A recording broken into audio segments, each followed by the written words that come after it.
I'm going to assume, based off the fact that I didn't hear her talking, our producer talking, that we are live. Hello there, everybody. Hello. Welcome to Girls Run These Worlds. We are happy to have you here. My name is Angela Lemos Mogrovejo. I use she, her pronouns. And welcome to the second episode of our Monster Care Squad series, Year of the Tempest. So we are absolutely delighted to have anyone who is in chat here taking us in, or any folks who are watching from the VODs. Hello, VOD people. We recognize you. We see you. We adore you.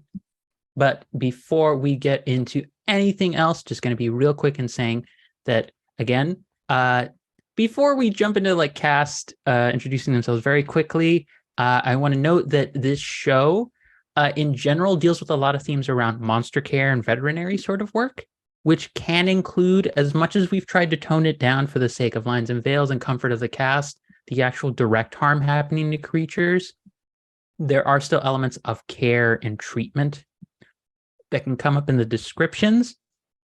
So I want to note that for the record. And also, if you have uncomfortable past associations or experiences with things like heavy, ice-cold climates, sometimes heights and things of that sort that might come up in a mountain sort of scenario, this might not necessarily be the episode for you to turn in on. If you can't watch for whatever reason or feel uncomfortable, we understand that. Please take care of yourselves. Please watch out for your own well-being.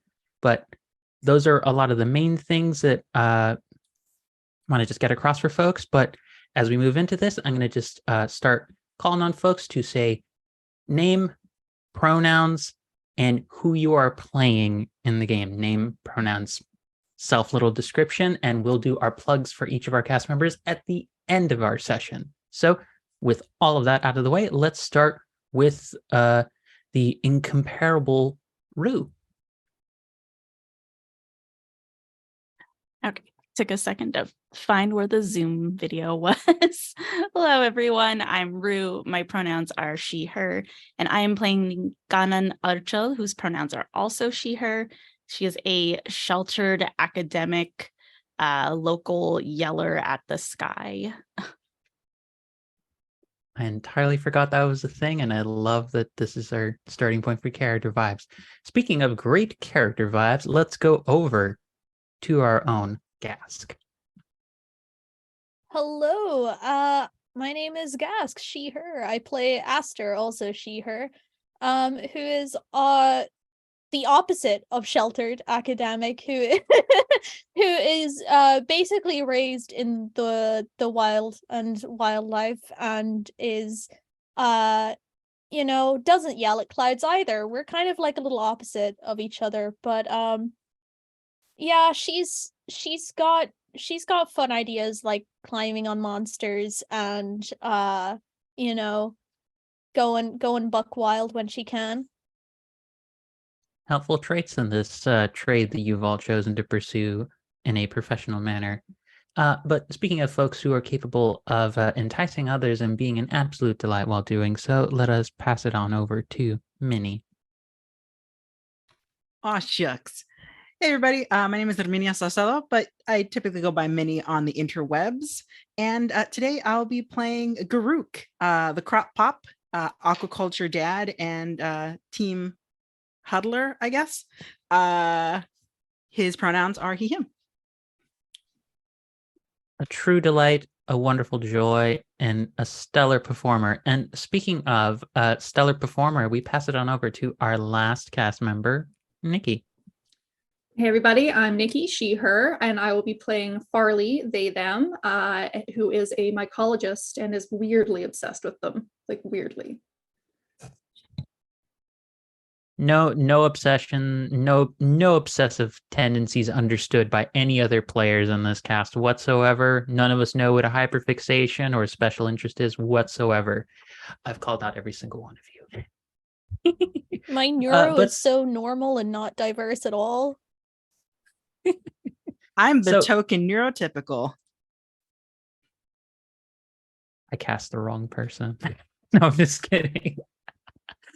With that out of the way, so as a reminder to folks, we are playing Monster Care Squad, which is this series focuses on the elements of the game that are, as the name kind of says, veterinary care, folks investigating, looking into the clues, looking into the sights and sounds that are being affected by the impact of monsters who are suffering from some terrible wounds that our vets will hopefully be able to cure and manage.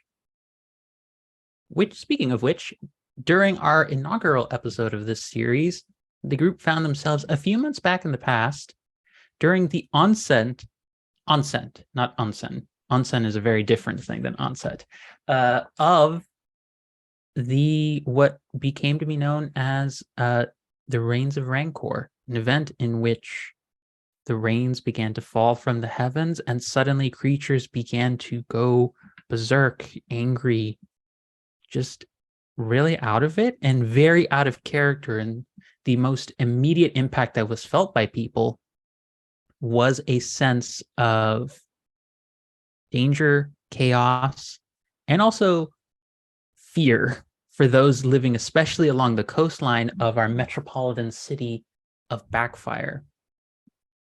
Because for those who are living in the sort of tide section of the city, the lower end of this, imagining for the benefit of our viewers, a kind of like Mediterranean inspired style kind of like architecture and design to the city,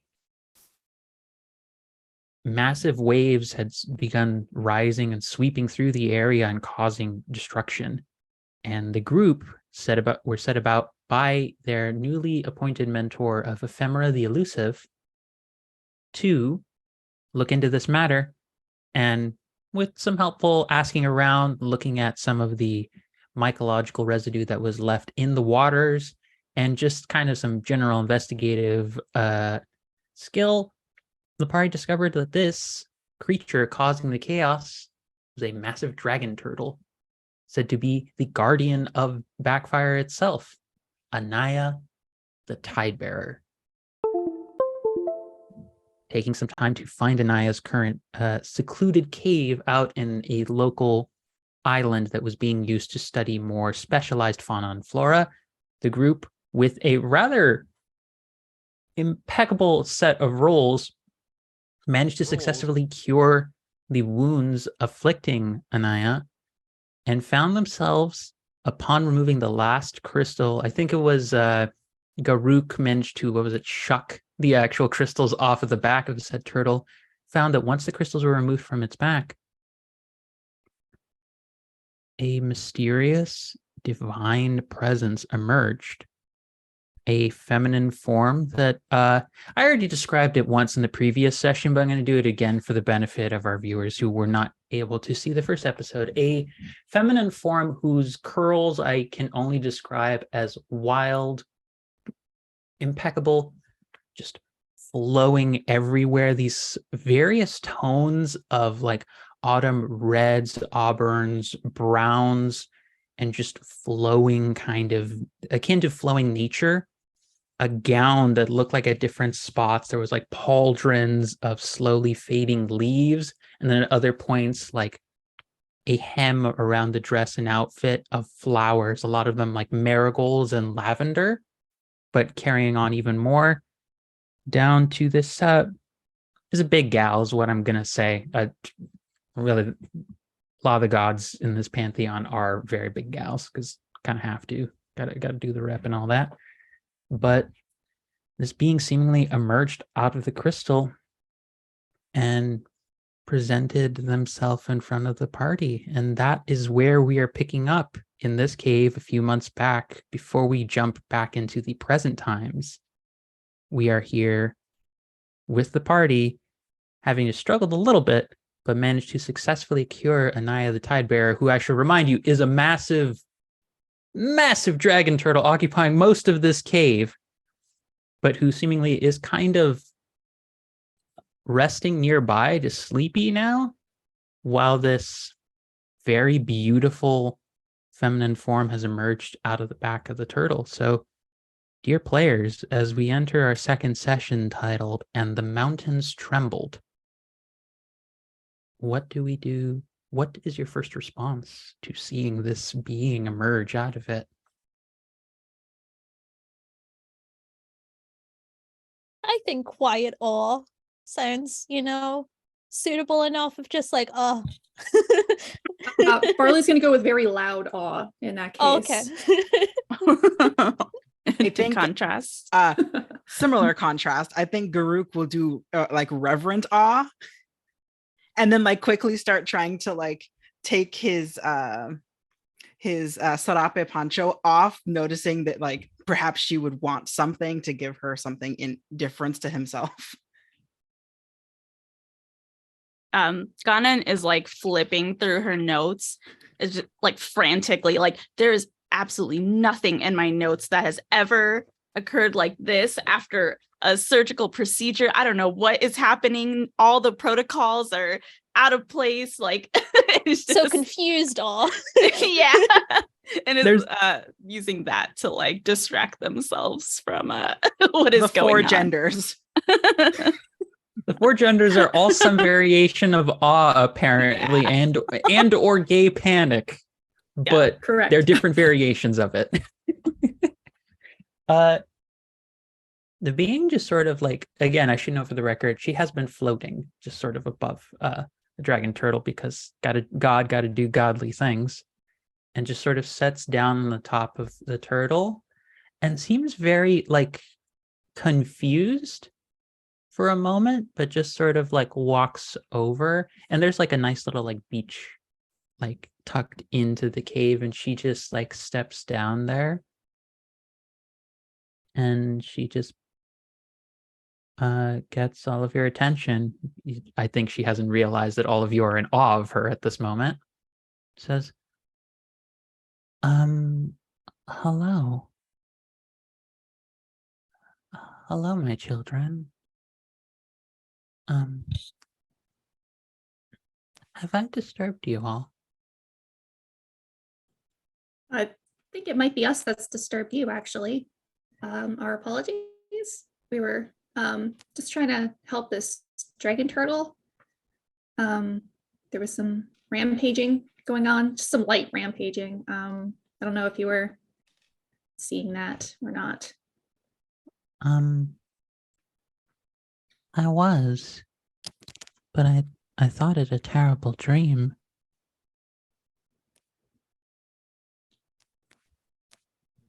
Do you get those sorts of dreams often? And Farley's gonna like climb down like slide down the turtle onto the beach, like a dope water slide. And just kind of shuffle onto the beach, not getting too close. Farley has no idea what's going on, doesn't want to get into her space too much. Just kind of. Yeah.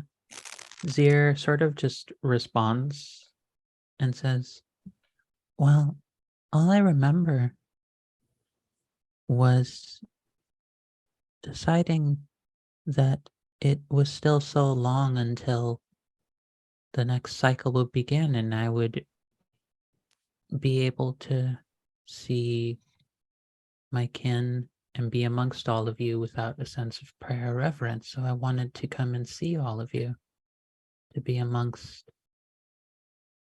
all of my beloved children. And so I came to take the form of something nearby. I believe our turtle friend here was happy to have me just ride along for a bit when something overtook me.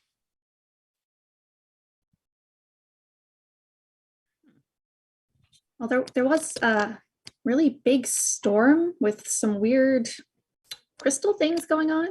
Are there any of the crystals left that got knocked off? I mean, there's a big piece that Garuk just shucked off a short time yeah. ago. So you probably have a section of it like literally in your hand, Garuk. Yeah, as Farley mentions that, Garuk also does like a dope water slide down and comes up just behind you. It's like your smaller stature and then like his big barrel stature right behind you. It's like, yes, I believe this was what you emerged from after I pulled it off our friend there. Yeah, you just watch her hand. She extends the hand out to it, and you watch as it's like bits of ivy and vines just grow out from the ends of her hand and just like slowly reach out, grab it. And you see that she just takes time and describes the sensation of being stuck in this. She just sort of carries on and says, it felt like something cried out across all of the realms. And I felt the sense of being overwhelmed. It was like every sensation, every sight and sound of the world became all too loud, all too much at once. And then I remember nothing until now. It was as though every bit of me could know nothing but this discomfort, this sense of being overcharged, overwhelmed, just too much, too bright, too everything. And I think I remember hearing somebody crying.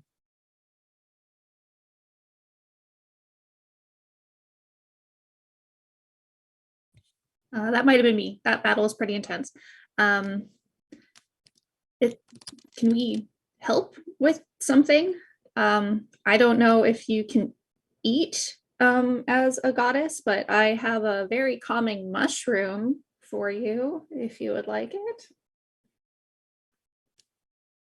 Aster No, that's is fine. probably still on the head of the turtle because I'm pretty sure that they were or she was on the crown, and like instead of doing a dope water slide, probably just dives off from the head of the turtle, swims back, full mop of hair over, like, you know, when those like really hairy dogs get in get in the water and it's just all constantly, and then just shakes off and then goes, you can't, you just, are you trying to like do a drug deal with a god?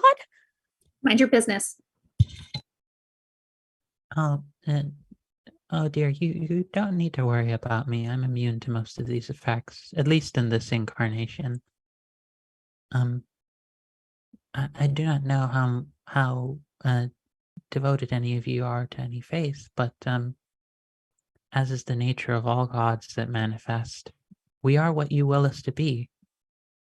In a way, we are every form of what each god could be exists.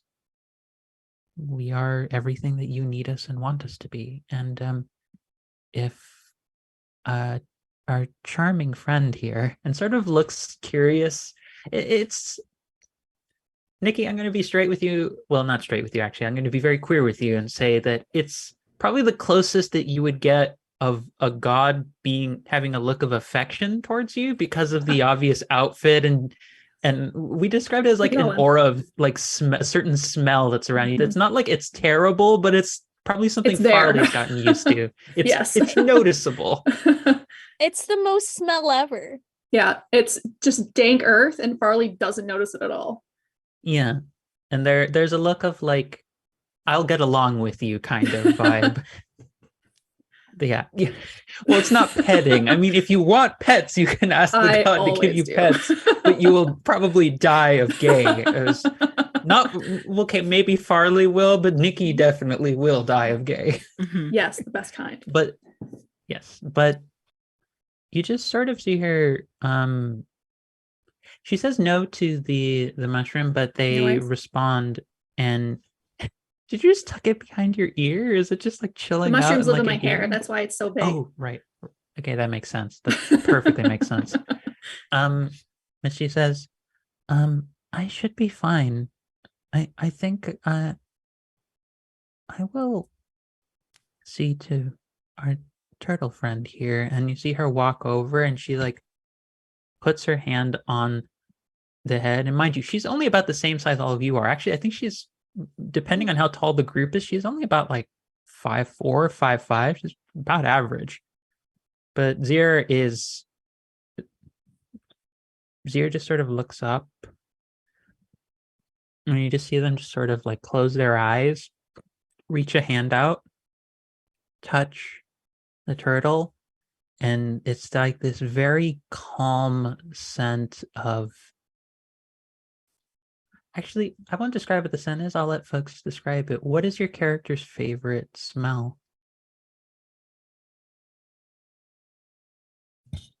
Barley's would probably be the smell of like a mossy old growth forest right after it rains. You know, that kind of like wet, grassy tree smell. That would probably be pretty top on Farley's list.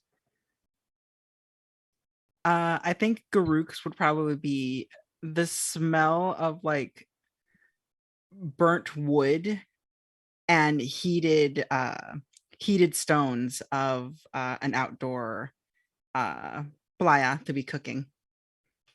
Hmm. I think Aster's would probably be that like pine needly, like, you know, those not deciduous. Deciduous is the ones that change with seasons. Like evergreen trees, like those kind of like trees that would grow high in the mountain, those kind of smells.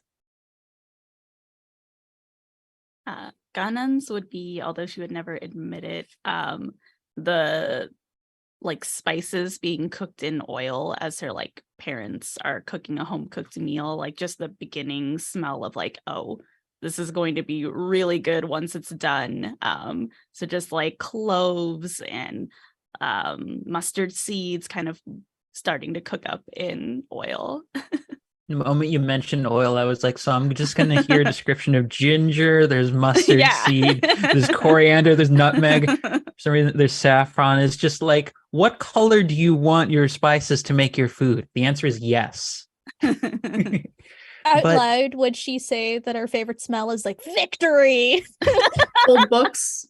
Yeah, I feel like it would either be like some ephemeral, like the smell of success, or the blood of my enemies.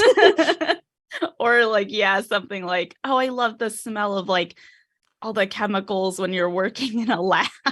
I love the smell of all my team partners doing their part of the work. Yeah. Okay, but that's a move for anyone who's ever been the person on a group project who had to do most of the work. You all understand me. If you know what I mean, you know what I mean. But this scent sort of goes out, and you listen as you hear...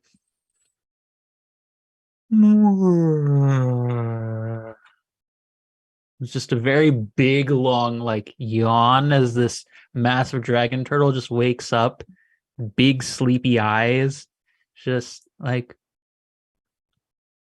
hello. It's good to see everybody. What are we doing in this cave? Helping you, I think. You okay, bud? You know, I think I was overwhelmed at one point by something.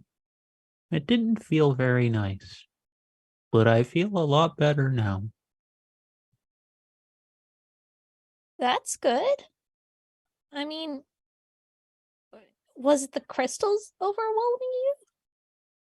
They don't seem to be part of your natural shell. Oh, look at that. I didn't even know that was there. Just sort of begins to move a fin and just pats it off. But like, if anyone is on the turtle, you probably have to go like, get off quickly.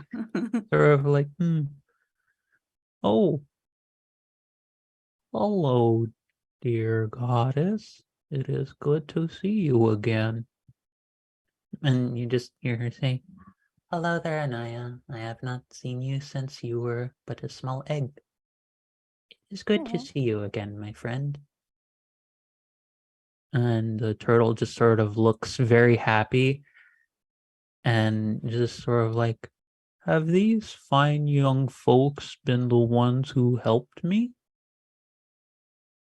And she says, yes, dear friend. And they helped me as well. It seems as though when you took me on as a passenger, both of us were affected in some way. Why don't we treat them to something as a thanks for their efforts? She's like, you know what?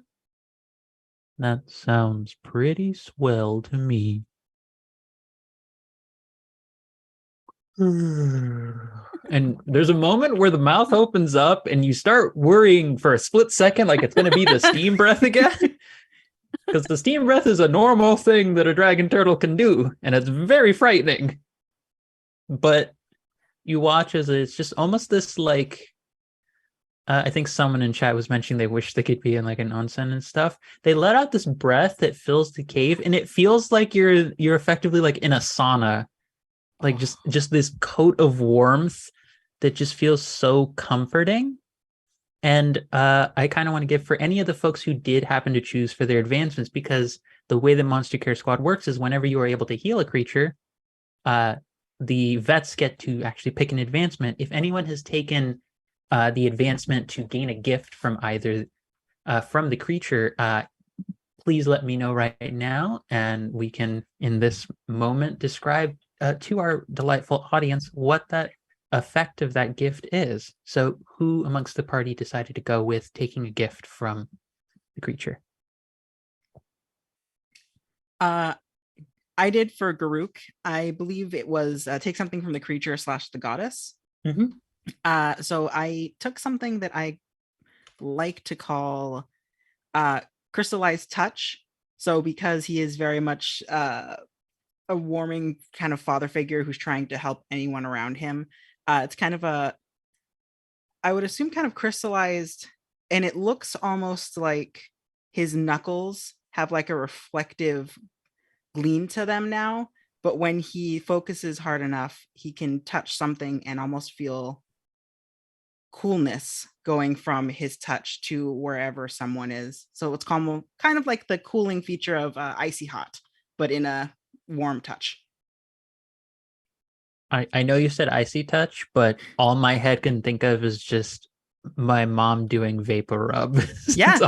that's all Eventually, I can think of. He will be working with Farley to make vapor rub. It's going to be great. The canon presence of vapor rub in Agni is established by a dad who's just like, I'm going to take care of people. Trust me, a goddess approved of this. We're okay. Yeah, exactly. Actually, that would be the best, like, abuelita story of like, hey, you can trust this recipe. A god told me so. And it's like, yeah, a god told you so. No. I promise. A literal god told me this. It's like science and religion together. We'll just put her face on the label and be like, God is approved. God, I don't want to imagine what branding in a fantasy world is like. Or marketing. Both would be so hard to do. Yes. But so, Garuk, the warmth just kind of overtakes you, and you see the goddess just sort of like walk over and just like hold your hands for a moment. And then you, as she looks at you with a look of just thanks and like grace, and pull away, your hands take on that effect that you have described, and you now have access to that.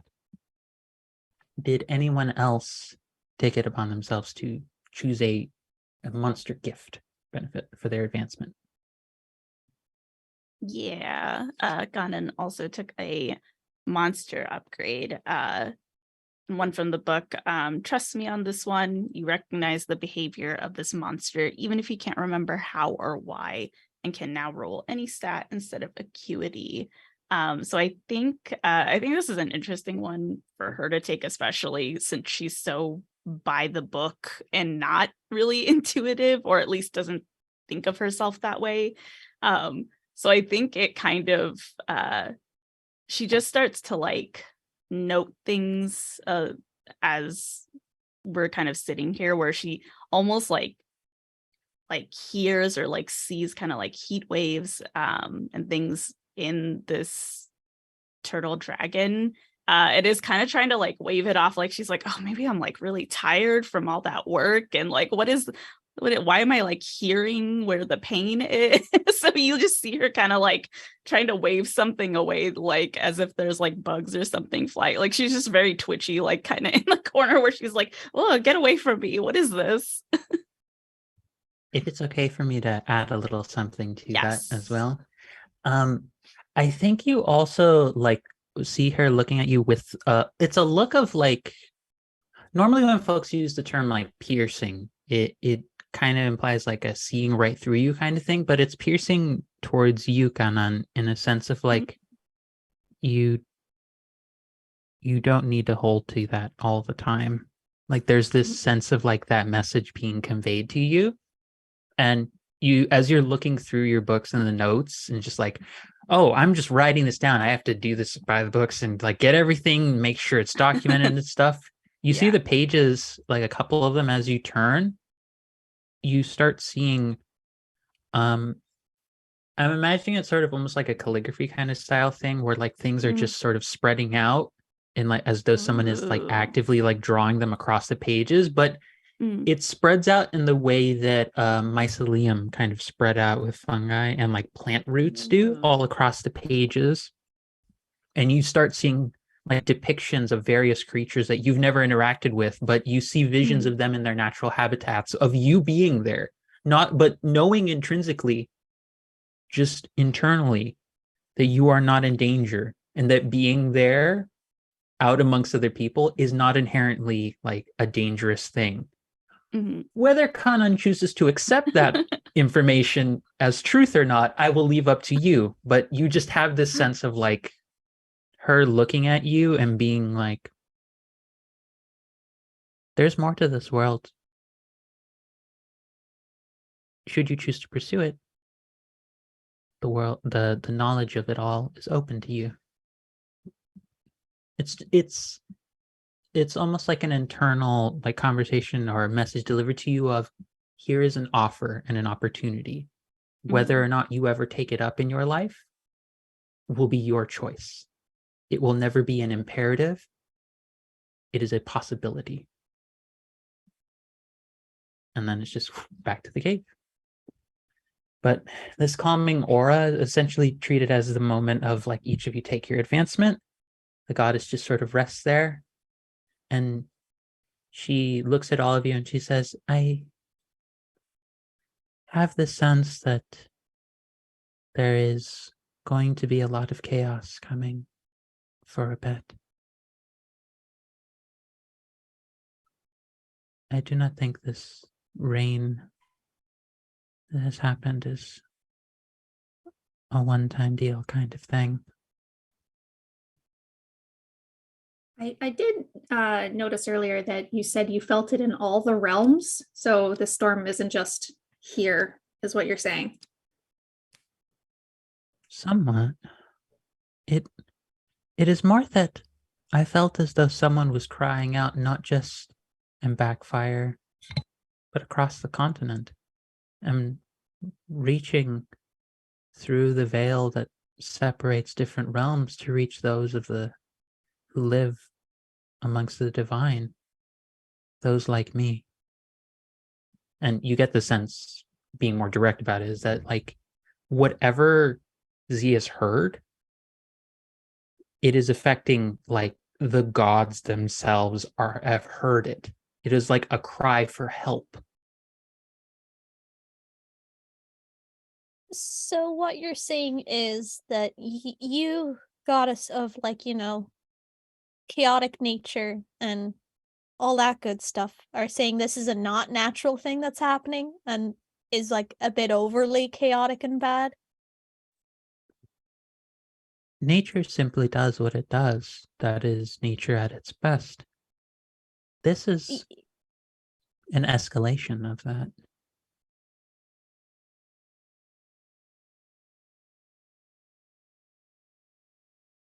I know not why, but that is what I do know.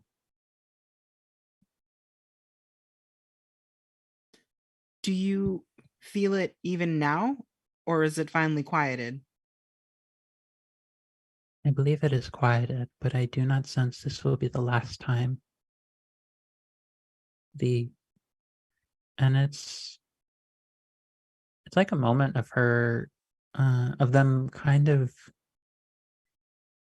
this is not meant to be unnerving, though I promise I understand if it is taken that way. It's almost, if you could imagine a god having a moment of dissociation, that's kind of what it looks like. There's a sense of like the animals and the plants, they do not appear to be at rest. They are aware something else may be coming.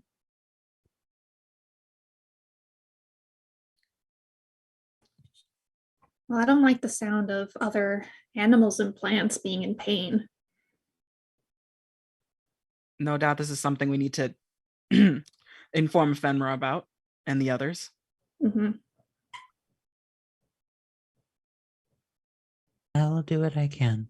You leave this place with my blessing, and I will attend to as much of the destruction that Anaya and I have been involved with as part of our thanks for helping us with this situation. Should you discover others who are afflicted in the same way, know this, my children.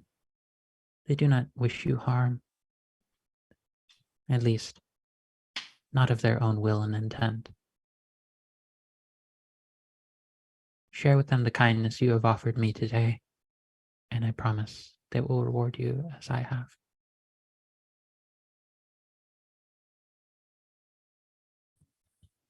Farley's just gonna kind of like tip the hat, milady. Magadas. My mushroom. The mushroom. And just kind of slowly back out of the cave. It's going, okay. If you need us, we'll be over there. Thank you again. Thank you so much. I would just think we should go make sure that everybody's okay. And Ganon is like saying the last few words that she said because she's been trying to like get down everything that she said verbatim. So she's just like, as I would, okay. Looks like there are stenographer. Yeah. The scrawl of her writing is all over the place. It's just like, oh God, and I need to get this one last line and next page. You'll get like your freshman entirely assistant illegible? to rewrite it later. That's Yeah. right. Turn my notes into something legible. Go. It started like being relatively like lined well, Yeah. and then slowly over time it started to slant into the corners. It looks like those book textures that you see in cartoons and video games where it's just like squiggles and then like a line, squiggle line, Yeah. squiggle line. I'll understand this later. It's obvious what I was trying to say. And just kind of turns around at everyone.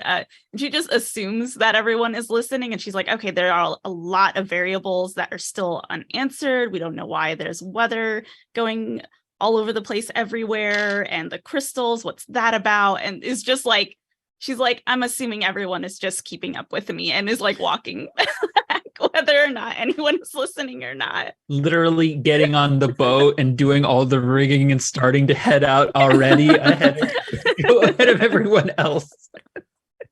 And I'm also picturing that Kanan has very much doctor handwriting. Like, you can read Yes. your writing. Nobody else can read your writing. Is this cheese? Why is that in the notes? We have a cut, a mini flash forward where you just see Omana just looking at it, and there's just a sound of despair that comes out of them as they are like, oh God. Just making sure. Garuk, did you want to say something? Just making sure. I think on the way out, as everyone's getting ready to leave, I just want to use one of my moves actually, because it's actually something that I should use after the monster is cured. Oh, Yeah. that sounds fantastic. Go right ahead. So I just want to use soft narrative whisper. Oh, right. This is. Oh, I remember this one. Go Yeah. right ahead. Go right ahead. Read it out. Yeah. So after the monster is cured, but before we move on, spend one ace and wax poetic, ideally in a soft whisper, likely to himself, about the beauty of the monster. And then I get one of 3 delightful things I can choose. Yep. Awesome. So what stands out to you about the beauty of... I will allow you to include the goddess as well if you would like, but it should be focused for the most part on the creature. Yeah, actually, Your I wrote giant like turtle a friend. tiny not poem. So I think he's just like waxing poetic to himself about it as like he's walking away. he just like starts murmuring, "Tide bearer, wind and water at your behest. Rain washes away, noise of confusion. Gifts of the cycle begin in you." Very pretty. Which benefit would you like to pick going forward? I believe beginning the next session with an automatic success on any one clock segment. Very good pick. Very, very good pick. I love that. So Love with the that sound being of automatic success. you love to see it, everybody. But so to give you all a sense of the situation back in the city, folks have managed to calm down a lot of the immediate chaos, but there are still some small pockets of confusion and discord that have been happening because of the creatures sort of going a bit wild. And so Ephemera, when you get back to the guild house, is sort of there just in the middle of just convening with a bunch of other folks. And like upon seeing all of you, sort of does one of those like, okay, we will touch base once everyone is able to get more of the situations in town under control. Break. And then sort of like calls for everyone. You see a myriad of characters. There's this very tall giant kin man, very strong square jaw, kind of like buzzed haircut, but looks like they have like rocks and jewels sort of making like you know how some folks like they have the buzz cut but then they have like sort of shaved in patterns into their hair, has that kind of thing, but the shave, instead of the shave in patterns, it's like bits of rock that have been like chiseled into their skin. Super buff, super easygoing. You see another like very short, like we're talking like 3 feet tall kind of individual who just has like a very happy-go-lucky spirit, but someone makes some sort of like joke at someone else's expense, and you just see them like immediately turn what looks to be a pair of very sharp daggers at this person, and is just like, "Are you making fun of my friend? Are you doing this? Because we will do this right now." Should note the person they're talking to is at least double their size. This person has big fight me energy. But you see Ephemera just sort of walks over. Calm down. We'll manage this. And then just sort of like looks over at the person who made a crack, who appears to be this very sly Terran-born individual who has like very nicely manicured like brown beard, has kind of like side gray hair streaks just right on the side of their head, kind of a very like self-assured kind of presence. Is this Aladdin's dad? Yes. And you just see Ephemera just kind of like chuck an apple at the back of their head, being like, you pull shit on anyone else in the guild, I will remove you from your position. I have no reservations about this. And he's just like, all right, I'll behave. All right, fine. Sort of walking away like somewhat more subdued than a few seconds ago. And yep, you have Ephemera's attention. Ephemera just sort of takes you over into a small room on the side. There is a round circular table. Again, a bunch of different like files, papers, and a whole bunch of other things just scattered all over. Definitely the looks of someone who's been in the midst of juggling about 30 different projects. And they're all being handled, but by what conceivable logic, no one but the person handling said project understands. And it's like, so what is the situation?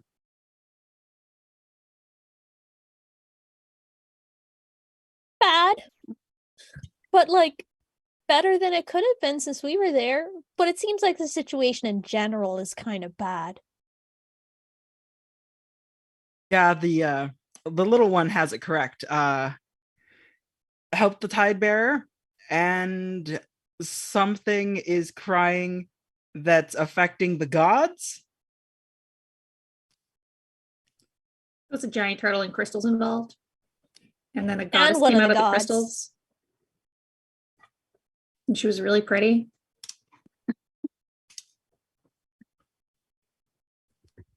I like how the hat adjustment is a sign of like, I'm too gay and I have no other words, so I need to do this is my comfort tick, is adjusting the hat as needed. Barley flirting with someone, hat adjustment. Yeah, it's the mushroom equivalent of twirling your hair. Yeah. There is a strand of like of plant Just- roots that just are hanging by the side of your hair, and you're just like, Oh my gosh. gosh, tell me more. Like, do you want to go out in the woods sometime? You know, the two of us. We could go. Maybe go hunt we some could go- shiitake. Oh my gosh. We could That's go. so We could go great. find like some really rare toxic mushrooms to see what happens when we find them. You know, just go a little wild. Just a Yeah. little wild. Maybe we'll even like them. Who knows? Oh my gosh. But sort of gives a second for everyone, and process the information. Is like, okay, a little distressing to hear that there's probably going to be more of this, but not unheard of.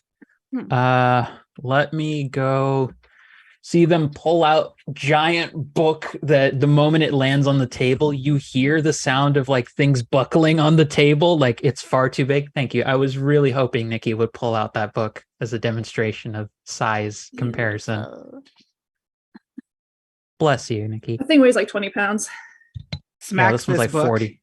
As it should. It holds so much missions. I think Gunnan's eyes like start sparkling at the gigantic book being thrown down. This life of our guide is like Gunnan's dream, or she thinks it is. She's like, this is what I want. I want to be in charge of 1,000 projects at the same time. Yeah, you see them like raise a hand up, and you see them like doing that tip of the tongue face that some folks do, where they're like in the middle of trying to remember what the phrase was, and it's like Pacha Mama's Pacha Pachamama? That's what it was. Pachamama. Got it. Pachamama. And just all of the notes that are contained within said book fly up into the air, and it becomes like a 3D presentation form of various kinds of notes. And you just see them just start flicking through it, and Kanan probably is the only one noticing the pace at which they're going is absurd. Like, everyone picks up on that, but only Kanan is actually seeing the details. I think it makes sense of like the dates and the titles, as you see they're going back like 1 cycle, 2 cycle, 3 cycle, 4th cycle. No, that was the earthquake one. 7th cycle. No, that was the dragon related one. 2nd cycle. Oh no, that was the Dragon Wars. That's unfortunate. Oh, I almost forgot that one happened. The anniversary is coming up soon. And just like flicking through absent-mindedly, it was like, here we go. 8th cycle. 8th kindling.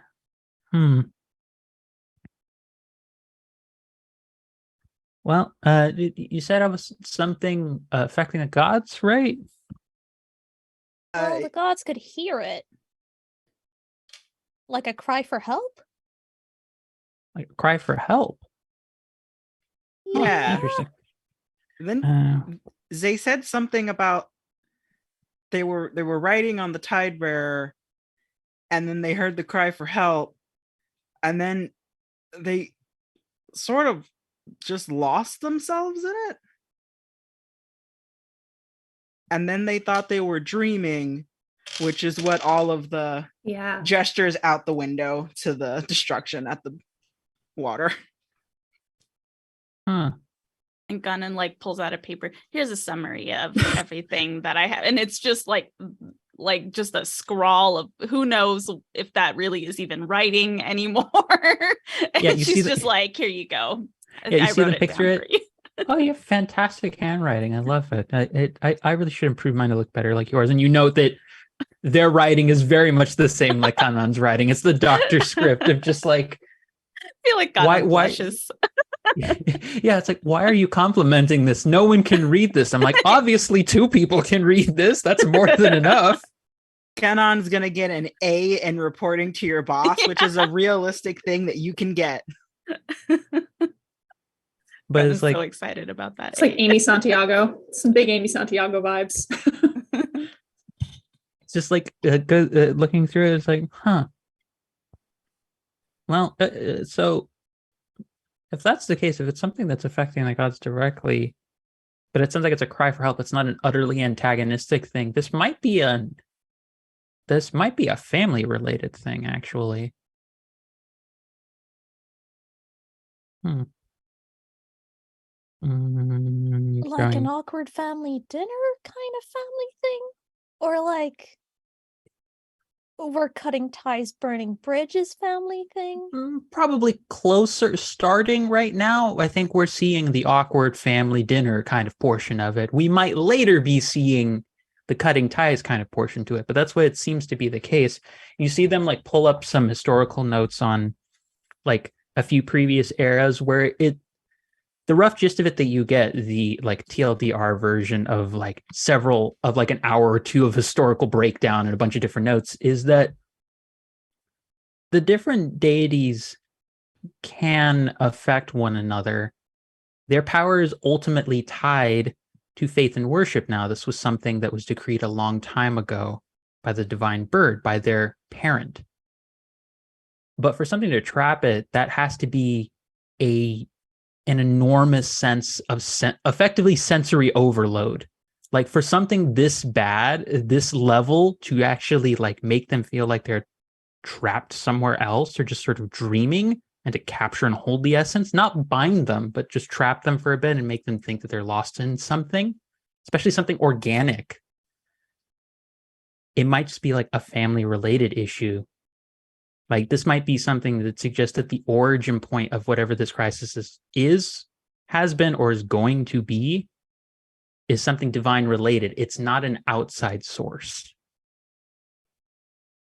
So it might be someone else amongst the divine pantheon is causing this, though for what purpose and of whether of intentional or not, that remains to be seen. That information is not known to you. But you get the sense that this is about the only information you get based off of talking to this manifestation of the deity.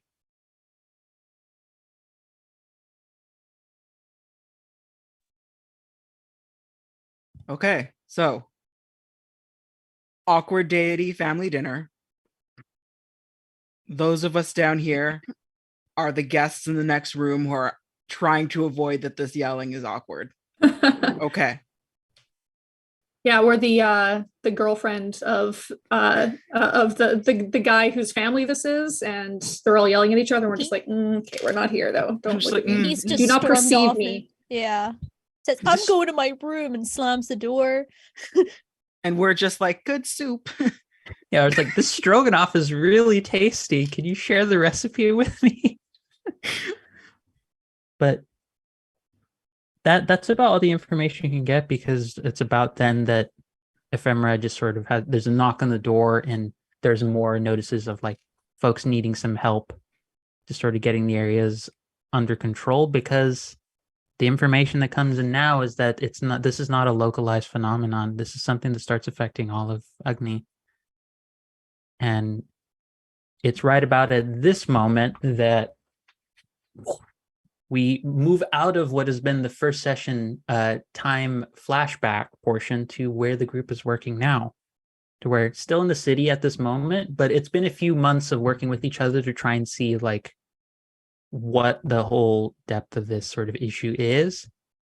And Ephemera has called you back with a now buff table. I'm going to say this is going to be the moving into the diagnosis investigative portion, as she's going to brief you on the fact that she has a lead where they break it down for all of you and say, well, as far as I have been able to tell, the next spot appears to be where something similar to a level that happened here a few months back is happening in a warrior's downfall.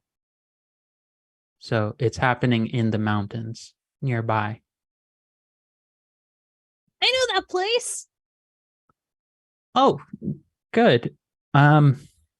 Just sort of like you see them like beginning to pull out the massive book again and start to go through the incantation, trying to remember the word, and then they're like, "Oh, good, I don't have to describe all of this to you." And so, for the benefit of our audience, Warrior's Downfall it's a massive mountain range that's usually like the western boundary for Backfire itself. If you can imagine Backfire being like, think of it like the East Coast in the United States. So if like the ocean is the eastern natural boundary, think like the Appalachian Mountains as like an equivalent geographic sort of natural boundary. It's usually this kind of dangerous trading like midpoint where anyone who's trying to get to the rest of the continent kind of has to figure out their way through the mountains. And depending on how skilled you are, what kind of people you bring along, you're able to get through it pretty fine. But Ephemera sits down and tells you that, well, they tell you the following, which I will tell you above table is the results of the rumor mill move that I rolled. I did not roll well. So I rolled a total of 6, which means you get the effect of rumor mill 6 and below, which is players get bad news about the monster.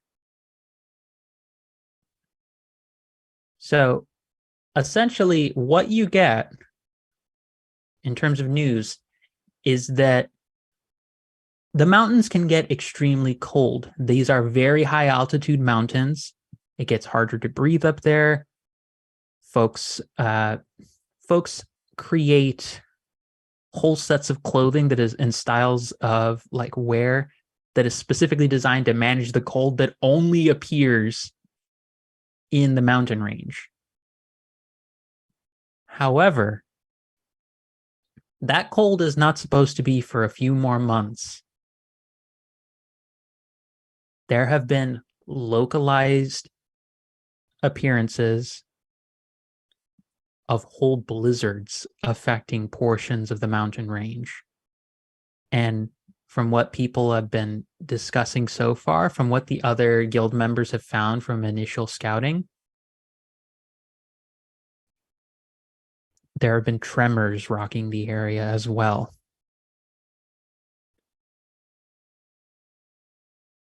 And where this seems to be coming from, are there people that live up there, or is it just like it's happening over this way, but the people live kind of farther down this way?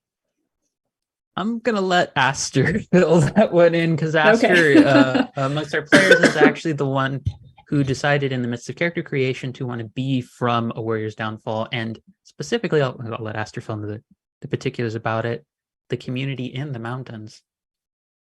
Okay, I mean, first off, when Ephemera was like, oh man, I don't need to describe that place, if they were getting asked to describe it, Aster was probably going to be like, yeah, it's like a big place and it's all like cold and the mountains are like, and then you like climb up with all these like and then all the monsters up there are like just very vague descriptions. But then when it gets to like, oh, there's bad stuff happening up there, and then Farley's like, do people live up there? They're like, yeah, my family. Like, oh, my moms are up there, but they're like really big and strong, so they're probably okay with the ground shaking a little. I mean, it would probably just feel like a little buzz to them, but also if it's anything like the dragon turtle, they might be. Yeah, we should probably head up there. Like, yeah, this is bad. Yeah, if it's getting to the guild's attention, because the guild, sort of to represent what the past few months have been, y'all have been dealing with like small grade situations. Ephemera would not be calling you right now if it weren't a significant issue. And the bad news I'm going to say that you hear about this is that there the trading post that is normally there on the western side coming towards the eastern side has been almost entirely demolished. Like, it is confirmed that this creature has like smashed through a whole local spot. So But whatever this thing is, it's a little bit more wild than the dragon turtle was. Aster didn't wait. Was Aster from a trading post, or were they from like an actual? Like, I thought No, there was a you're community. no, yeah, no, with there are. the This giant is thing. something I'm introducing to the group. That this is not within Okay. Aster's purview. You would know about it, but this is not Yes. something that I told you, Gask, as a player. This Okay, is what I'm yes. introducing as. Normally, on each side of the mountain range, there is a trading post to sort of be like the refuel supply station of like, if you're gonna go over there, please be supplied. We take no responsibility for your deaths, kind of like spots. But Take these the one boots on the and good western luck. side, yeah, basically the western trade post of Flashpoint has almost been entirely destroyed. Like, people have talked about whole homes being split right down the middle from tremors. There have been what look like feathers noted at some spots that look as though they're made entirely out of stone. And whole sections of people who have landed there, folks, they are unharmed now, but the initial scouting reports found people entirely frozen over. So it was really bad. And before I continue on, I want to just briefly acknowledge, hello there, ladies of D&D Raid. It's lovely to see you. We appreciate you taking the time to join us in the midst of the sit rep for our Monster Care Squad vets heading to the mountain range of this world as they're trying to discover what the heck has just taken out an entire trade post with tremors and frost and stone feathers. So that is unfortunately all the info Ephemera is really able to give you. They're able to provide you like the transport over to the mountain range. But as far as information going in, Ephemera wasn't able to get you more than that. It's unfortunate, but that's where you're starting at, is that it's confirmed there's a whole spot that's been taken out.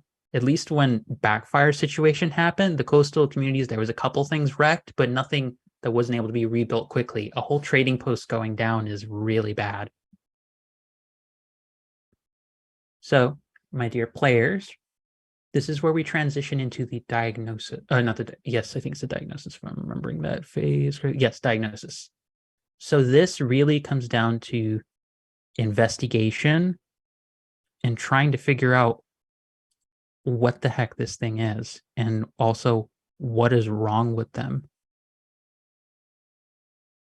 You have a sense of some of its abilities based off of what's been documented, but this is sort of where your starting point is at, and I will happily let anyone in the group, because Garuk did do the soft narrative whisper to provide an auto success on the clock.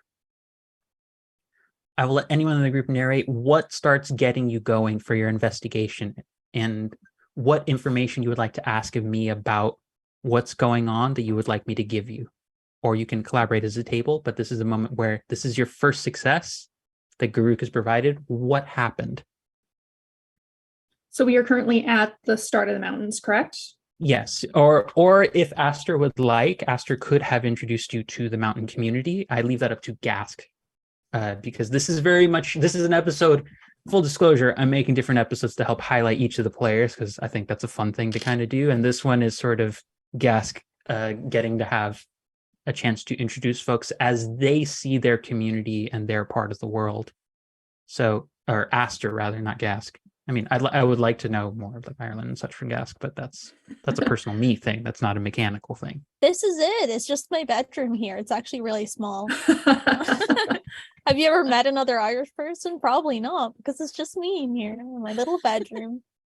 I have to say I have, because if I say no, then that means Ella doesn't exist, and I enjoy Ella from our Mouse Ritter game that just ended far too much. Which, speaking of which, if you all haven't caught the Mouse Ritter game VODs and our other VODs, go check them out on YouTube, because that series was great, and all of our other series are superb.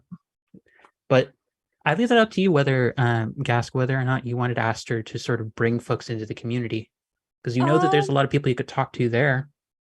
Yeah, because I was definitely going to try and do that, especially because I was looking through the list again just real quick, and there are Elena Quisp is the head of the Frost Giant clan, so there are Frost Giants there, and if this is a Frost thing, if we need help, the people who are literally like of Frost might be the ones to ask for help and if we need more boots on the ground, I guess. But yeah, Aster probably did explain it in more detail rather than like panicked stuff of like, this is a community where all the giants who were heads of different clans before all came together and were all one big happy family. And that's really nice.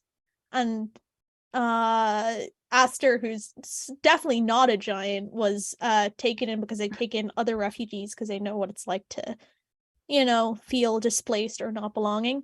And Aster was one of those refugees and was kind of just, it's like, you know how it's like it takes a village to raise a child? It takes like a full community. I feel like it's very community based where like, yeah, I guess you'd have that in smaller villages or not towns, but like smaller communities like that. You have like every child is kind of raised a little bit by everyone around. So I feel like it's kind of like that. But Aster would absolutely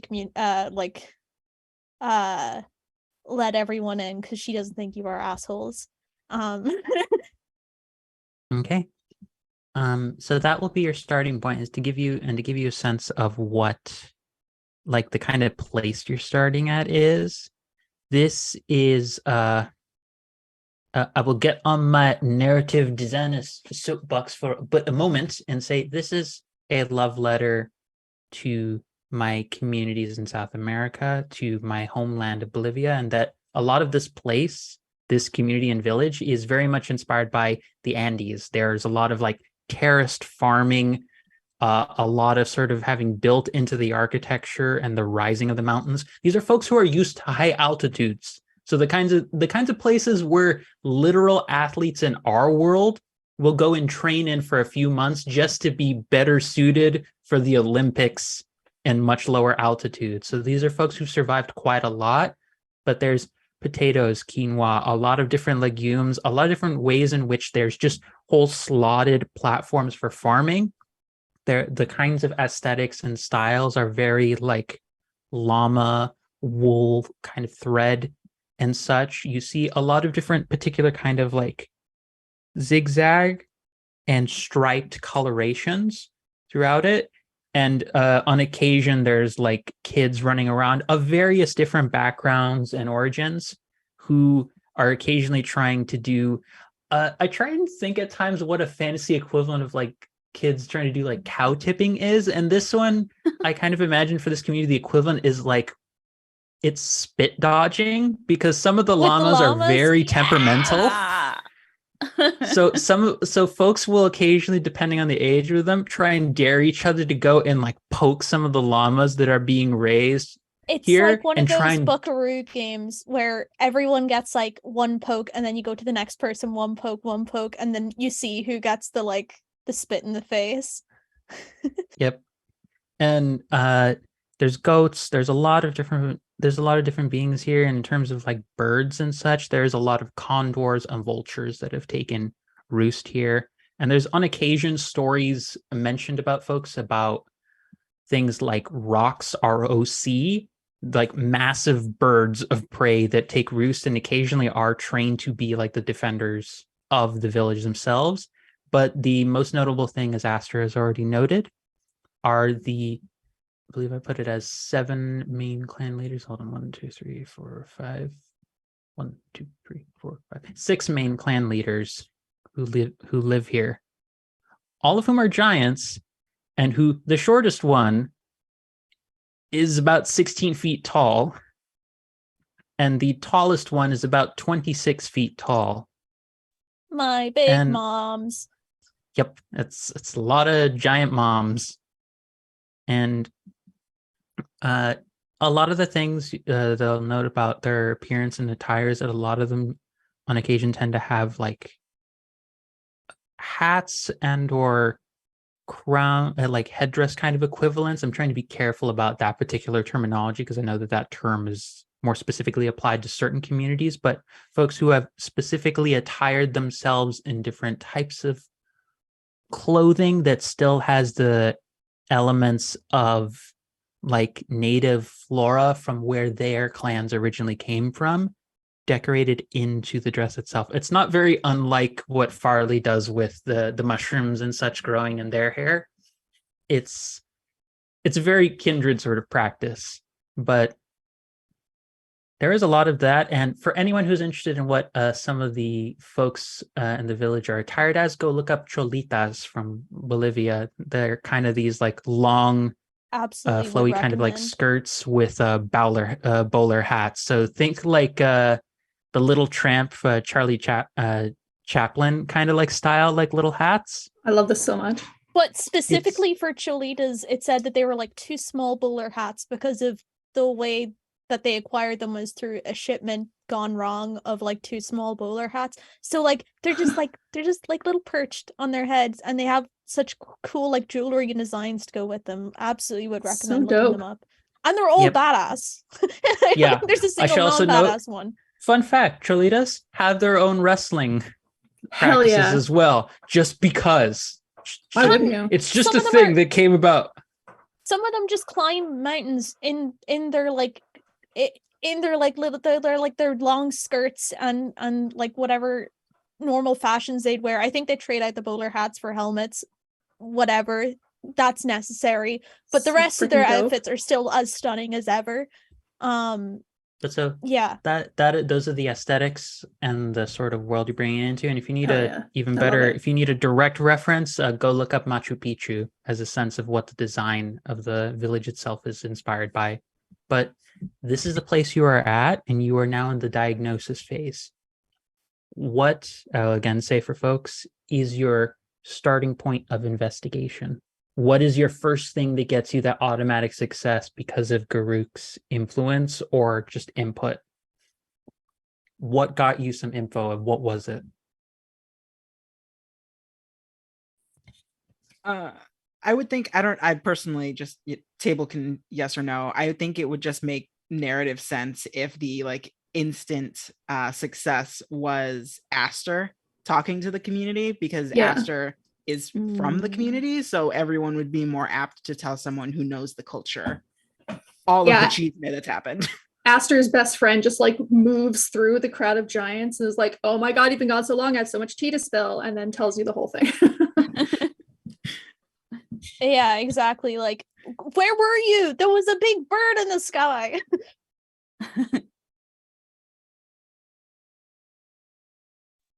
Funny you should mention that.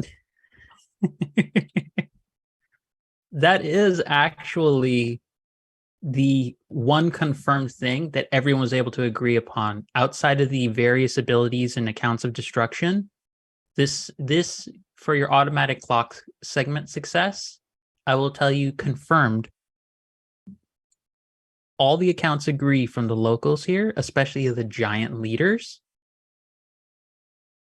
a massive condor. Not a rock, just a condor. Not a rock. Big? A really, like, we're talking. Let's go. We have a chance to go big. Let's go for big. We're talking like a dragon-sized condor. I cannot stress enough in real life how much I love vultures. So I'm very excited about this turn of events. I love vultures and condors and shit. Like, love them so much. Bearded vulture, best bird. Fight me any day. Also, should be noted, real talk, condors are scary in terms of their actual real world size. They are like huge. Like, if you look at their wingspan, they are terrifying. And this is what you know is confirmed. It is a massive condor. Regular condors have like 11-foot wingspans, so that's a bear that in mind, folks. I looked up bearded vulture just to see what you were talking about. Oh my god! They eat bones. Their stomach acid is just battery acid. They're so freaking dope. They're so metal. No, but I'm just looking at the legs. They got a thigh gap. I love them. They're the best. Amazing, But yeah, brilliant, big wonderful, condor. fantastic. I think at the news that it's like that we get the chisme Mm. that it's like a giant like an actual dragon, giant sized condor. Garuk's just like the amount of fish that thing can eat. Oh my god, this is disastrous, everyone.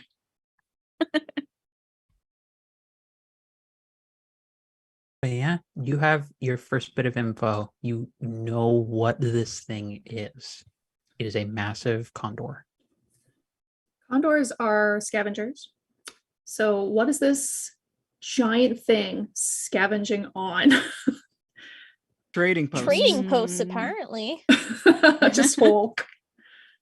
But also it has delicious buildings. stone feathers. That doesn't seem good for flying.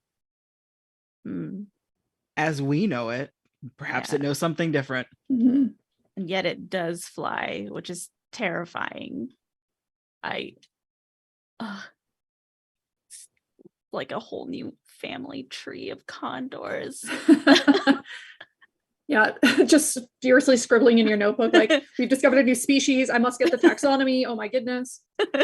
I've like drawn a crude drawing of like a regular condor, and I'm trying to like project out how large this could be. And I'm like, oh God, maybe one of your moms can come with us. One success, I- folks. What is your next move?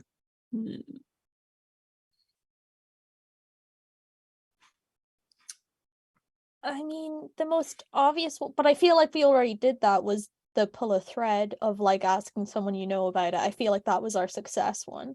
You can do it again. I'm not going to limit you from doing that. These moves are meant to be sort of the template for what different things could do. If we find that no move will fully fit the intention of what any of you as players want to do, we can come up with something that will have an associated stat, and we can, as a table, just collectively like build out what the 10, 7, 9, and 6 sort of range results will be. And in general, for these the diagnosis phase, there'll be things like gain supply, gain session ace, clock segment is successful, and the negatives are things like more damage happens, you aren't able to pick up the trail entirely, you might have to lose some of your ace, but you get very vital information about what's the nature of its wounds might be. This is all within the range of stuff that happens. But if a move fits what you are intending to do, then we can use that move. Since let's use what the book has given us. But if you think something else works better, then we'll figure it out. I think Aster's getting caught up and learning some information, I think Farley's gonna kind of wander around, being very careful where she steps, because Farley's like 4 foot, doesn't want to get in the way of anybody, and try and find some sort of like apothecary or some sort of variation of that, and see if they can maybe make a deal for some more information with one of the employees. So I have many mushrooms. I'm sure that mushrooms are hard to get in snow-covered areas, and maybe I can exchange some information for some rare fungi. Let's see. Let's have you, in that case, I think the best possibility on that, in terms of flowers and husbandry, I'm looking over my NPC list to see who would be the best. Oh, there we go. Yeah. I know exactly who you could talk to. So it would be one of Aster's moms. It would be the shortest among them, who goes by the name of Yalitza Aparicio. Or Yeah. Yalitza. The head of the hill giant clan. Pretty much, yeah. She is in charge. She is in charge of the farming and agriculture of the area. So a lot of what things like pigments from flowers and crops produced, a lot of that is within her purview. So that is she would probably be someone you would need to talk to. So Farley, what is your intent here? What are you looking to do? Well, I think I'm going to start just by like talking shop. Like, it's always interesting to see how different communities take care of different crops, especially in something so high altitude. I'm sure there's things that grow up here that Farley's never seen before. So I think Farley's just going to be like really interested in what's going on, and maybe just kind of develop, just kind of organically talk about, oh, I have these mushrooms. I don't know if you've seen these ones before. I don't know how often you guys get out of the village. Are you doing it in your like dealer way where you're like with your big coat, like, have you seen these mushrooms? You guys want some shrooms? Okay. Turn over my mom's I've got dress. shrooms for tea. I've got shrooms for psychedelics. What do you need? Salad? Here's what I want from you, Farley. I would like you to roll me with a lore, and this will determine the extent to which you need to go out and do something else for Yalitza, and what level of trust she has in you. Because she note for the record, and Aster would know this and be able to tell you, Yalitza is not the most patient person. So within the range of those who have a large bar for what we shall intellectually refer to as bullshit, her bar is the shortest of all of them. Sick. Farley's over here like, I have those 10th age new mushrooms. Aster's like, this is the mother that's probably scares me the most because I would always accidentally play in the crops and then get yelled at. Yeah, that's going to be an 8. An 8. Okay. So here's what that will mean. Yalitza she appreciates the gesture. She sees you are not trying to be insulting or anything, because you get the sense she's interacted with people who've come to her, who she's trusted, like who are outsiders who've been trusted to know about the village, because not everyone necessarily gets access to this place because of the nature of who lives here. But you do see her at one point like take you over, and you kind of have to crane your neck, because this is a 16-foot tall woman, I should note for the record, that you're looking at. And the short one. Yeah, this is the short one. This is the shortest one, is 16 feet tall. So like 3 of you minimum. And Wait, she shows you say you were 4 foot? That's 4 of you, Farley. Oh, that's 4 of you actually. Yes, that's 4. That's 4 Farley. A 4 Farley's tall woman takes you over, and she shows you a patch where, and this is actually a true thing that is done in the Andes and in other places of high altitude with cold, that there have been what look to be like a specific kind of fungal growth that is associated with certain types of potatoes that have been allowed to like be buried beneath under like certain kinds of rock. It's just there, and because of how cold it is, it almost actually acts as its own like kind of freezer or fridge. But when they're cultivated at times to be let out into the sun at some points and then put back in, so that the fungi is cultivated in a certain kind of way. So there is a sense that she needs you to go when possible to pay a visit and see what the state of a place known as the Hearth is. The Hearth is what is referred to, that term is what is used to refer to the place where all of the members of the community are laid to rest. It is a very particular, very, I don't want to say sacred, it is a place where the people give a lot of respect to because of how serious it is. It is kind of like, especially since you described it as going into like the not full salesperson, but kind of that like vibe. You get the sense that Yalitza does not no time for vibe that. with that. Does not like that. Fair. And is like, I'm gonna have you do a thing. If you're willing to go and see this place and make sure it's okay and come back, Absolutely. I will help you as best I can. And just kind of as an aside, I'm not very familiar with any of the cultures that you've kind of based this place off of. I'm not very familiar with the Andes.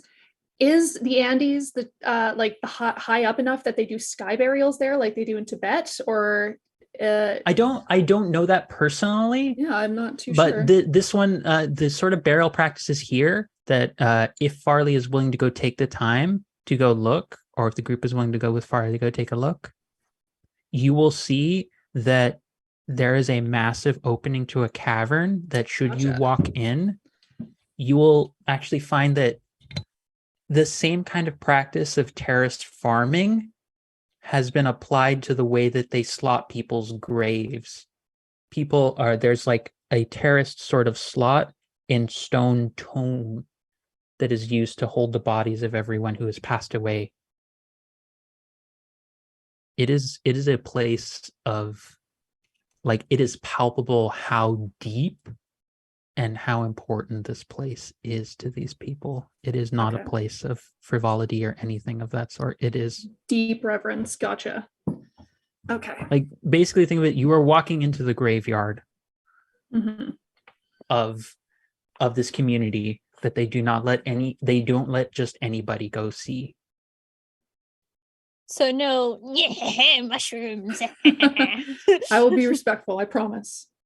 Yeah, Farley's gonna meander her way down there, just kind of taking everything in as she goes, or as they go, and take a look and see what's going on, if she can help with anything. Okay. Here is what I will give you for going to go and check this place out. You may choose any of the 3 options you want to take, but narratively, what I'll provide to you, you can choose your options based off of, here will be sort of the narrative, here's my prompt for you, and you can decide what you gain from that as a result. If Farley goes either alone or with the group, I'll let you decide whether you went alone or with everyone. Galicia would be okay if you went with more people, but would prefer you went alone because they want to know the sincerity of your actions. Yeah, I think I'll let everybody else do their thing. Farley can take care of this for sure. In going there, you hear inside at one point going deep, and because this is like a massive cave and tunnel system that's here, like it goes deep into the mountains, and you hear, while moving through it, you hear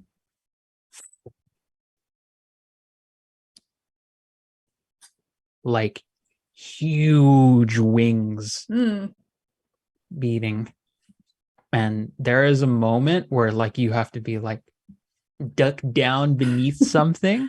Just full on cronking against the wall, like in the Emperor's New Groove. Don't be suspicious. Don't be suspicious, guys. It's fine.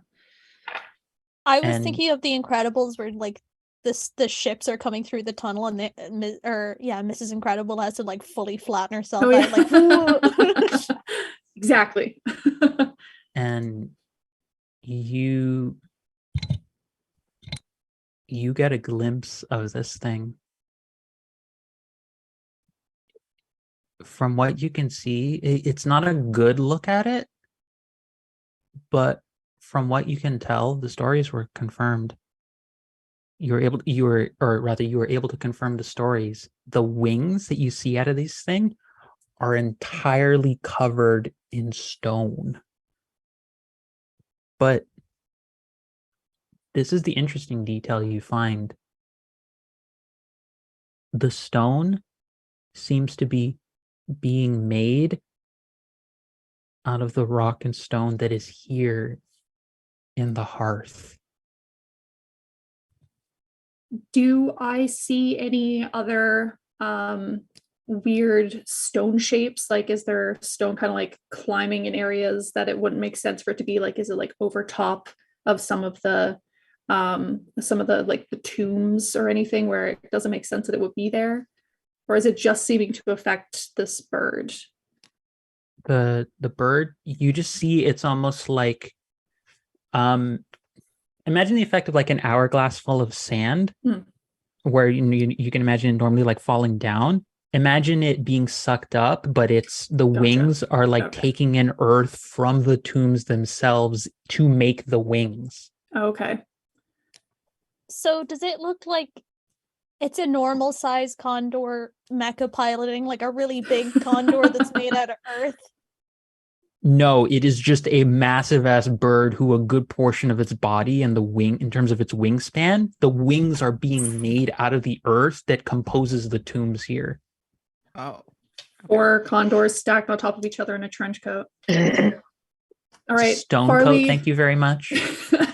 Farley is going to very carefully back out of this cave and just kind of sidle her way out of this area.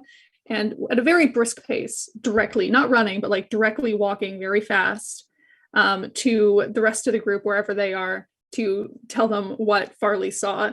But I'll let everybody else say what they were doing in the meantime. You've got like a real big, it was like that when I got here explaining to do. I swear I didn't do it.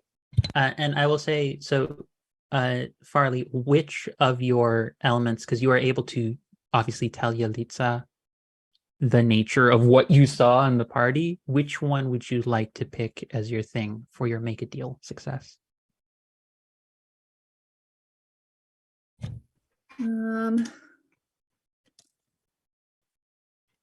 So would I like go back to Yalitza and just like tell her what's going on then?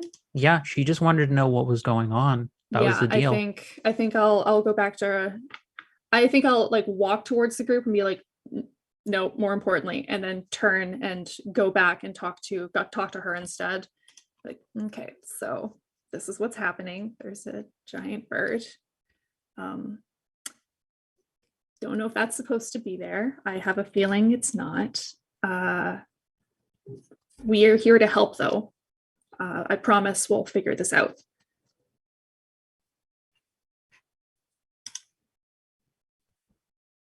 Okay. So mechanically, would you like a clock segment successful, a session ace, or a supply? Which of those would you like? What do you guys think? What should we do, a clock one? Yeah, I guess, because that's kind of what you were learning. Yeah. Unless you wanted to take something from like the store here for your apothecary needs for a supply, but yeah, because remember, the general rule of thumb for the general thing to remember about what the diagnosis phase is, this and the symbiosis are to set you up to be as successful as you can be for the symbiosis phase. Yeah, or for yes. Oh, and just off of what Angela was saying, I would actually say taking the one supply would be great, because you kind of came here to try and get cool stuff from this ecological area. So I think getting things that could then help us to make something on the fly to then hopefully feed to this creature would actually help a lot. Okay. Yeah, that makes sense. Same. I also was thinking one supply might be more interesting also narrative to see like what Yalitza would say is like could be helpful. Yeah. Okay, yeah, let's do that. I think that is a good idea. Yeah. And as we are going to move into break for this, here are the tidbits that I'll give you to represent the supply. Number one, you watch as Yalitza, she has this look of like kind of like sadness overtake her face, and like sees that like you were trying to be genuine, and you see as on her dress, let me make sure I have this one, she wears more of a rounded collar dress that is strapless, that multiple colors with flower patterns with intermittent red stripes and a black color base. And she has in her bag, she has sort of like the equivalent of a messenger bag that she uses to carry all of her supplies, which imagine a messenger bag for a 16-foot tall giant. Just enjoy that, gardening friends. Little knapsack for Aster. You see that she pulls out what appears to be like a seed bag out of it, but on the outside of the seed bag are these. It looks like a phoenix feather. has been attached to the bag, and it glows with this vibrant red, orange, and yellow coloration to it. And she reaches her hand into it, and you see her say words. You hear her say words, and she pulls out. It looks as though in terms of appearance, if folks have ever looked up what a hibiscus flower looks like, that has a kind of like veiny kind of petal appearance to it.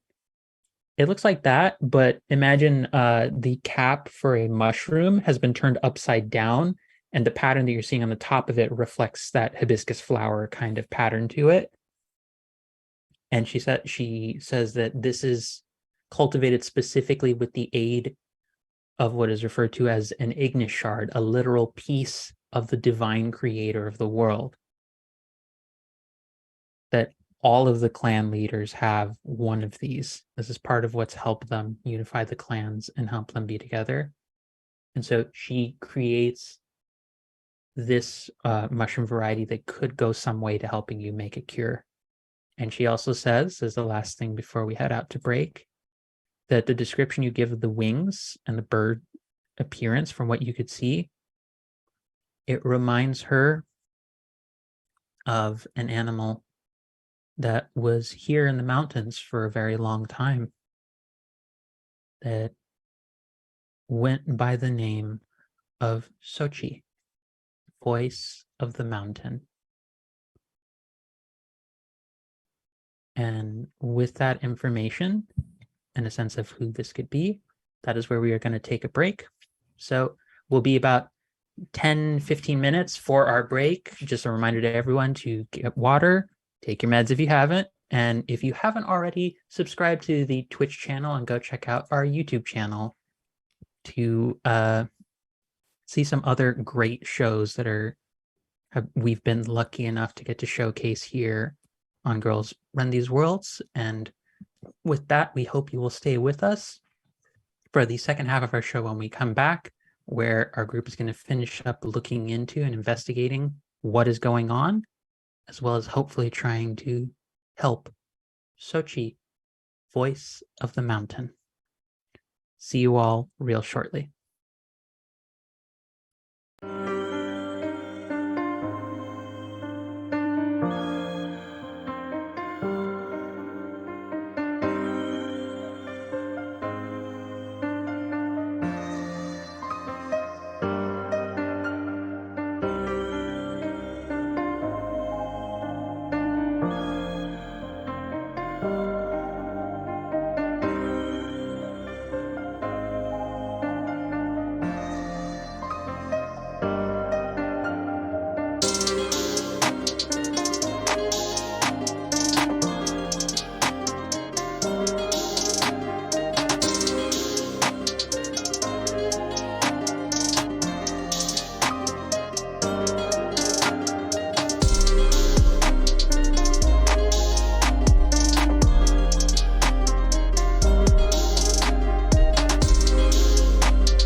Hello there, everybody. Welcome, welcome, welcome back. It is good to be here with folks. And it is good to have our Monster Care Squad here being viewed by so many delightful people. Hello there, viewers. You are here for Year of the Tempest, our Monster Care Squad short series, where our own Farley has just come back from discovering a little bit more about the nature of where this thing might be roosting and also what it could be, namely a really, really big bird with stone wings that seemingly is being made out of the literal stone in which the community here up in the mountains of a warrior's downfall put to rest their dead.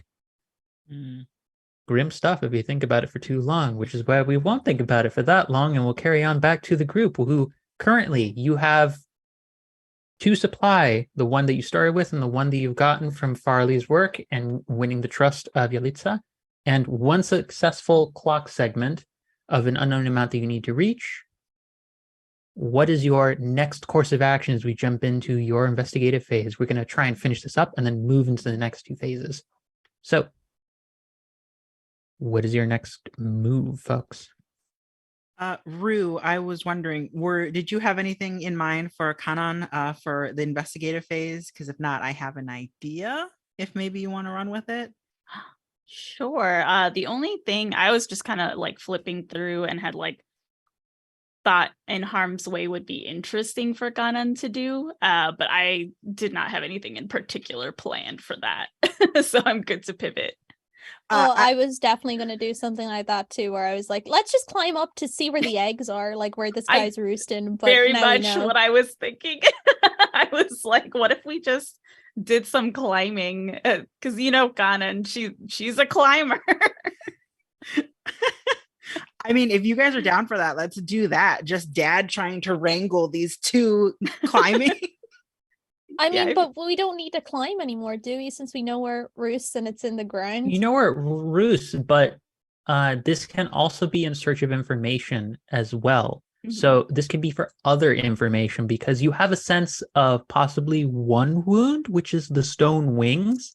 You don't know what the other possible wounds are.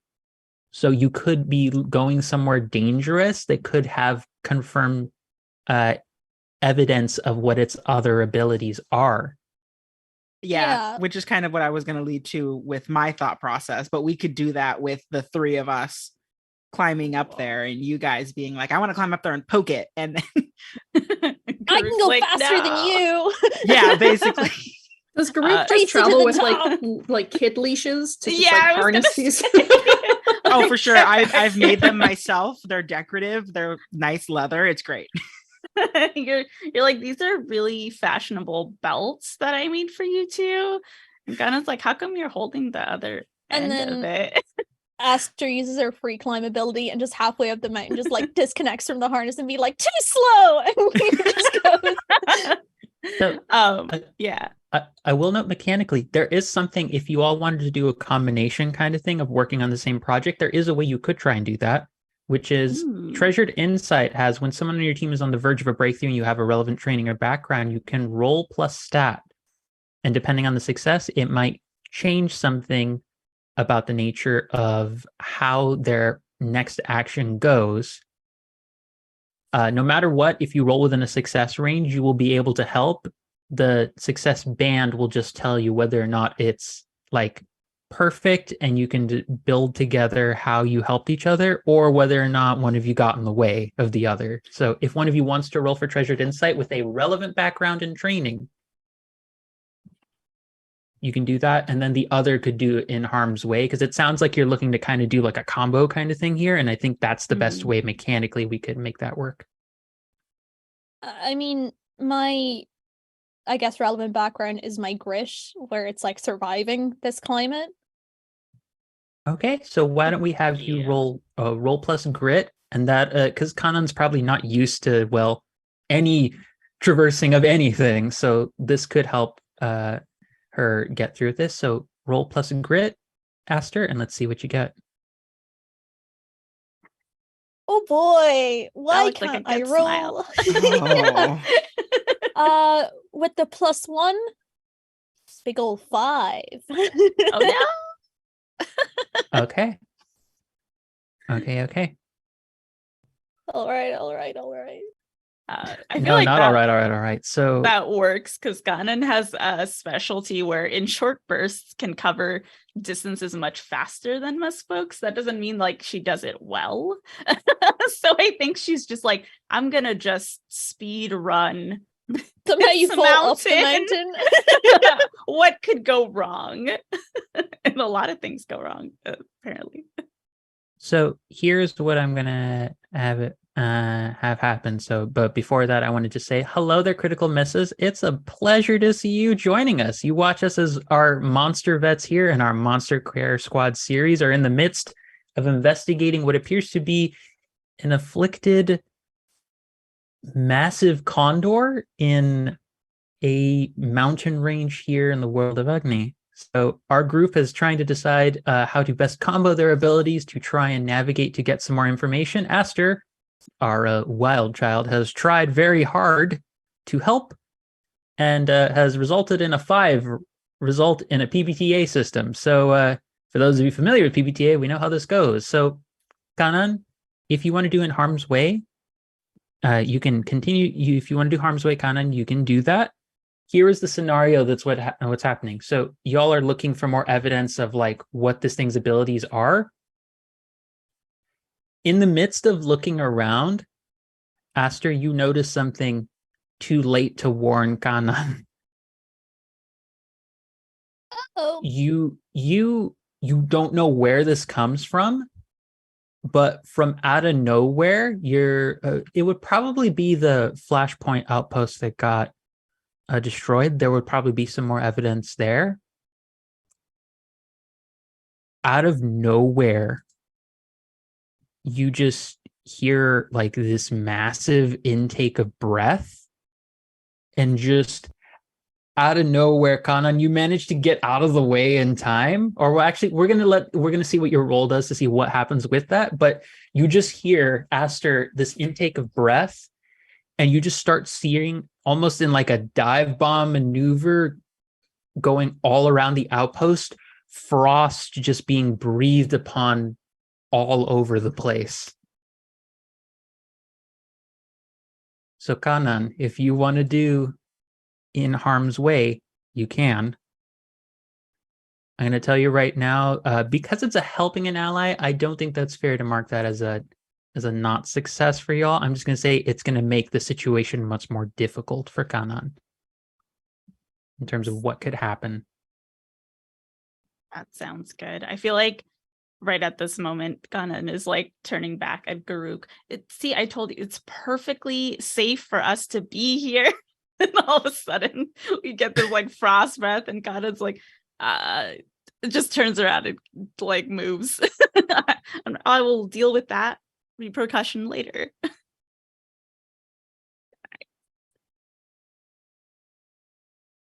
Ooh, 3 and a 5 and 8.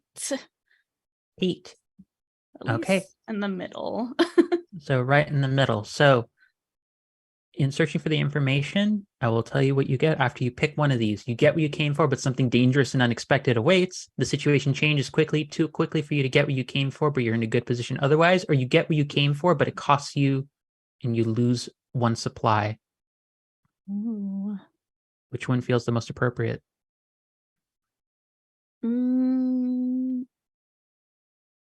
gosh, they all kind of work. It's funny to think for about this. how narratively losing a supply would work. Like, you have Farley's mushrooms and you're like, no, take these instead, spare me. I'm not even there. I'm down on the ground and I just like somehow drop them down a well or something. It's like, oh shit. It got like colder. When did that well get here? I got really hungry. Okay, get off my back. You hear like Kanan screaming in the background and you drop them because of that. You're like, oh shit. These are really valuable. I can't go back and ask for more. She'll get so mad. The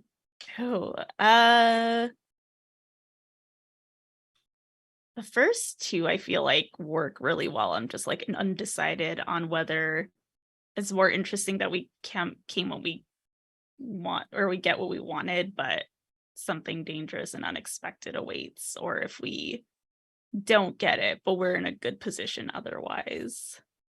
If you're putting it to the table, I am Yeah, all I am. about making the moron move, and just we got what we wanted, but now it becomes even more dangerous for us.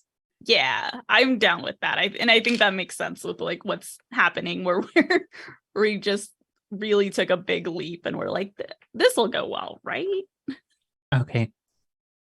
Here is how I'm going to rule it for the something dangerous and unexpected happens.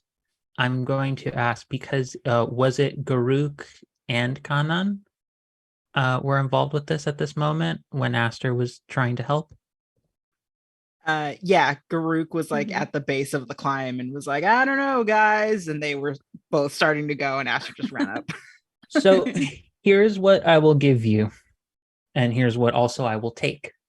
I need one of you to mark one of your session aces off of your stats as used up, as you have to use, and you have to use that to escape this situation. Essentially, you basically are you don't have to roll for it, and you will get a success. So you will have now 2 successful clock segments of an unknown amount that you need to get. But the cost of doing that and getting confirmation that as this bird, because you do see the condor make a pass around, you see it is coming from the condor. As it makes a pass around, you see on the top of its head, there are thorns made of crystal that are embedded in its head, making a sort of thorn crown. So, and it seems as though every now and then one of the crystals like sinks in a little deeper, and every time it does that, the bird starts breathing ice everywhere, and it seems to be based off of what's around it. As it makes a pass around, you're hearing, it sounds like voices. Like, it's terrifying in terms of emphasizing the danger part of this. The bird gets real close to all of y'all. It doesn't see you, but it gets real close. But as it passes by, you swear you hear, it's not singing, but it sounds like almost chanting coming from the bird. But it's not like a bird voice. It's multiple voices. There is a hymn almost being sung as it's going by. So you'll have to give up one of your aces, but you get the information of one of its wounds is definitely the thorn crown, and its 2 elements are a frost breath and this hymn that's being played constantly as it's around. You have 2 successes. What is your next move? I guess I'll get rid of my ace to assist Kanan. So I think it's like, if you are down with it, Rue, maybe you were climbing up and you got that information more closely. And Garuk saw that the bird was coming for the swipe and went too close to you. And he kind of like takes off his like poncho and like eyes it just right, and then like hits you with his poncho to make you hit flat against the rock. So like you're more flat against the rock so it doesn't clip you. I imagine you were like frantically taking down the notes as it was like charging you, like, okay, now there's a hymn with it singing, but it's in like a weird multiple voices. Oh! And then just fall over. Now I got an ink blot on my notes. Yeah, I like but that. I'm freezing. I don't understand if that's a dad joke. I don't get it. Yeah, I think that makes sense. That I'm just like, and then I'm just trying to like crawl my way backwards to you as I finally like paying attention to the danger of the situation. And then Aster with her delayed reaction is like, danger! If you guys didn't see it. It was a bird. This is points to like the bird way in the background. Like Team Rocket, just the little bee in the back. Are you guys seeing this? Only noticed it while it was flying away. But okay, you do have the information though. You did get something valuable out of this. It nearly cost you your well-being and health, but you got it. So you have, what is your next move as a team, or as someone an individual in the team? What's next? Did you have an idea, Garuk, you said? Well, my idea was to gather more information and go to the outpost that was destroyed, but now we got the information, the third piece of information we needed. So I'm thinking we try to regroup, because then that would also give us time to have Farley come back and be like, guys, look at my stuff. Oh, we're all like a little frost covered. We got You guys also. come back down. You're all just kind of like harried, and I'm just like, I don't even care. You guys look at these mushrooms though. Like, oh, are you guys okay? Okay, but like the mushrooms though. And I will share the information that I have gathered. Like, there's a giant bird. You guys don't even understand how big this bird is. Oh, I think we got an idea, right, Aster? We have. I just mean, the I saw slightest it as idea. far away, so it looked really small to me. It's like the size of a chicken. Yeah, like compared to my mom's, it really, I mean, it's sort of big, I yeah, guess. I was looking at it and measuring it. It was like this size. We should just put it in our pockets. Yeah, a little pocket-sized bird. The Ganon is like shivering uncontrollably. They did not like do anything to prepare for like the weather that we're gonna be in, even though she knew that like it was gonna be colder. She's still in this light kind of like Mediterranean temperate weather clothes, so they're just like, it's really cold up here. This is really Did cold. you steal Big Garuk's bird poncho when Yeah, he I hit you think with Garuk it? just lets you keep the poncho and is like, it's fine. So you said the bird is in the burial area? Yeah, Oh, Okay. that's bad. it's in the hearth in a big cave. Oh. So it's going to be pretty direct, the way we have to take to get to this hurt bird. But I think we might have to risk a direct, not assault, but a direct line. We might have to be a little bit more careful, just in case we spook it. I don't want to scare it, but we know where it is at least. Okay, you said the hearth was like a series of interconnected tunnels.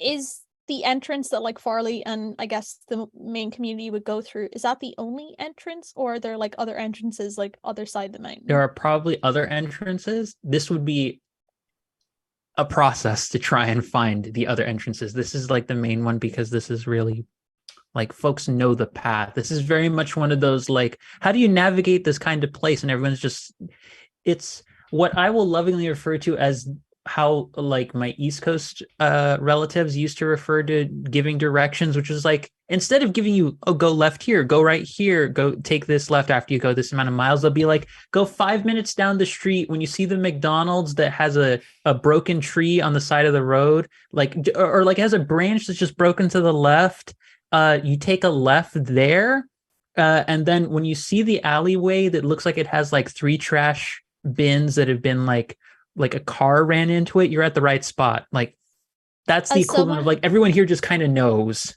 Yeah, as someone who lives in the middle of buckfuck nowhere, those kind of landmarks are the only way that you can get around. There's no number on my house as an address. I just gotta be like, okay, now before this place you turn down a road and it looks like a dead end, but I swear it's not. Keep going, pal. But it is very much one of those kinds of things where like most folks here navigating the heart just kind of know how to move through it. They don't, no one really thinks about it because no one really wants to go here often enough to have to think about it too much. And those who do, they don't really make a habit of like, oh, this is going to be a tourist spot, so people should know how to navigate it. That's kind of the big problem with it. And even having lived here, Aster wouldn't really know any of this. No, I explored a lot of places, but not there. Yeah, that makes sense. It is kind of no-fly zone, so I hear you. Yeah. Maybe we should fix that now, though, to see how many entrances there are, because I don't know. My main idea was if it's in a den, you know how fox hunters like smoke them out in a way, but to do it, I guess, more humanely. But I wonder. I mean, it did just do that flyby on us. Maybe we could divide and help. If the three of you settle in at the hearth, I could let it chase me there. Let To you the guys get hearth? ready. wait, what's your idea? I get the bird's Groot's gonna- attention and I let it chase me where you guys are settled in the hearth. Yeah, But we Groot's don't- gonna act as bait.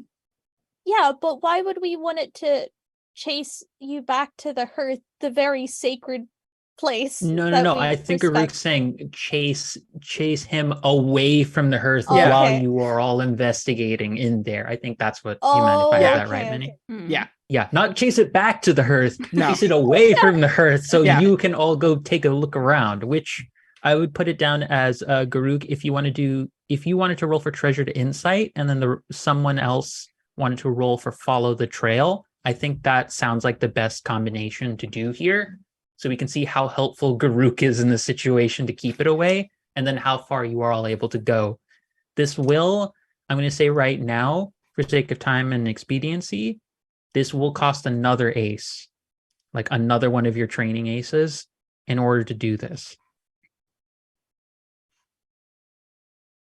But if you're okay with that, Garuk, I need you to just roll plus a stat and then tell me what you get. And then I need someone else to do follow the trail.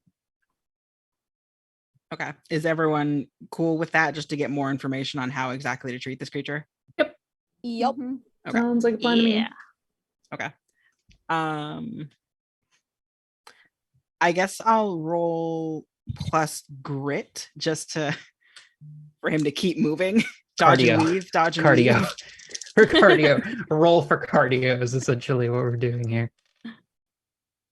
He's got really good acuity for follow the trail. -1, baby. I also have really bad rolls historically. I've got a 1 for acuity. Okay, yeah, I've got 0. So it Okay, looks I like I rolled rolled a one. 9. 9. Oh. Okay. So Uh-oh. for 9, treasured insight on a 7 to 9, you're going to give a +1 to this next roll, but say how you get in the way just a little bit in the midst of this. So Garuk, you have full narrative agency to describe how you get in the way of, I think it's going to be Farley rolling for a follow the trail. Yep. I Okay, rolled okay. I got an 8 for that. It was a 2 and I was very worried, but no, it ended up as an 8, so it's okay. Okay. Plus the 1, so that'll be a 9. No, that's with the Oh, that's with the plus. Yeah. with the plus. Okay, so that's an 8. So Garuk, how do you get in the way of trying to help them look around for stuff while you're being distraction?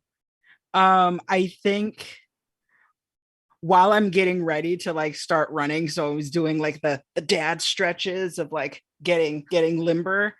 He's like just yammering at Farley. It's not even like what they need to focus on. It's like, okay, but you need to make sure that Aster doesn't run away from you again, because that time that happened, Kanan could have died, but also make sure that Kanan doesn't get too much into her notes, because then Kana will die. And then I need you to make sure that you don't fall into anything, because you also kind of over pay attention to things. And he's just kind of yammering on about like their own safety as opposed to like what Farley needs to focus on before taking off. And it's just circus music up here. Yep. The whole time. Okay, so Farley, with an 8, you choose between you disturb something that shouldn't have been disturbed, you lose the trail but find yourself somewhere interesting anyway, or you break something important. I'm gonna say lose the trail, but find something interesting. Oh, Okay. you're not gonna disturb something important or break something important. I'm just gonna kick In around this some tomb. snags. The tome. You're not gonna take the chance on that one. Okay. So I have the perfect thing for this. It's a web of tunnels. Like the main area that you're seeing that did show the initial set of tombs and such here, it leads to further tunnels that lead to more areas. It seems it's like the tunnels are vaguely organized by like family quote unquote plots or family like terraces, but you start getting kind of lost trying to figure out this place. But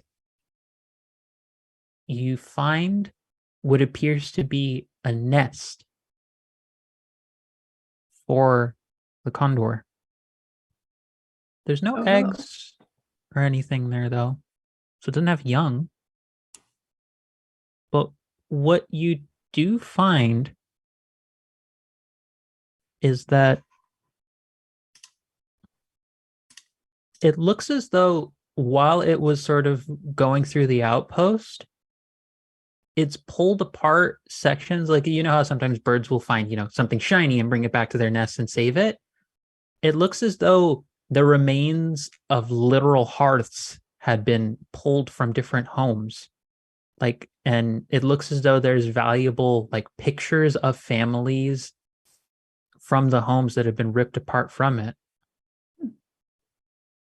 And sort of because this is a very acuity-based thing, I think, Farley, you would take note that across all of the accounts, up until the frost breath attack that just happened, you start kind of piecing together that the bird didn't attack the outpost randomly. It seems as though it was focusing on family homes where there were fireplaces, or where there were like mantle places where it could pick up things that signified family and home. It was just because it's so massive, it literally wrecks entire homes in the process. But you're finding pictures of people across various different families just scattered in this nest. All of you are finding this. Farley is just the first one to be able to notice it and follow that tunnel down and find all of this material. Looking around this nest, do I see any signs that there might have once been eggs here? There's no eggs here. It doesn't look like this as of yet has had any children. Okay. So there's no risk to anything else here, because we have a strict line against kids, and two, I think it would be kind of rough to try and introduce even massive condor eggs that are probably pretty sturdy. I think it'd be too much of a mess to introduce in this scenario. Fair enough. What I will tell you to the group is that with this information, you have some sense of its wounds, of at least one of the wounds. You know what it's called, and you know what it is. And you have a sense that this thing, again, it doesn't really seem like it actually wants to randomly attack people. It can cause a lot of havoc because it's so big.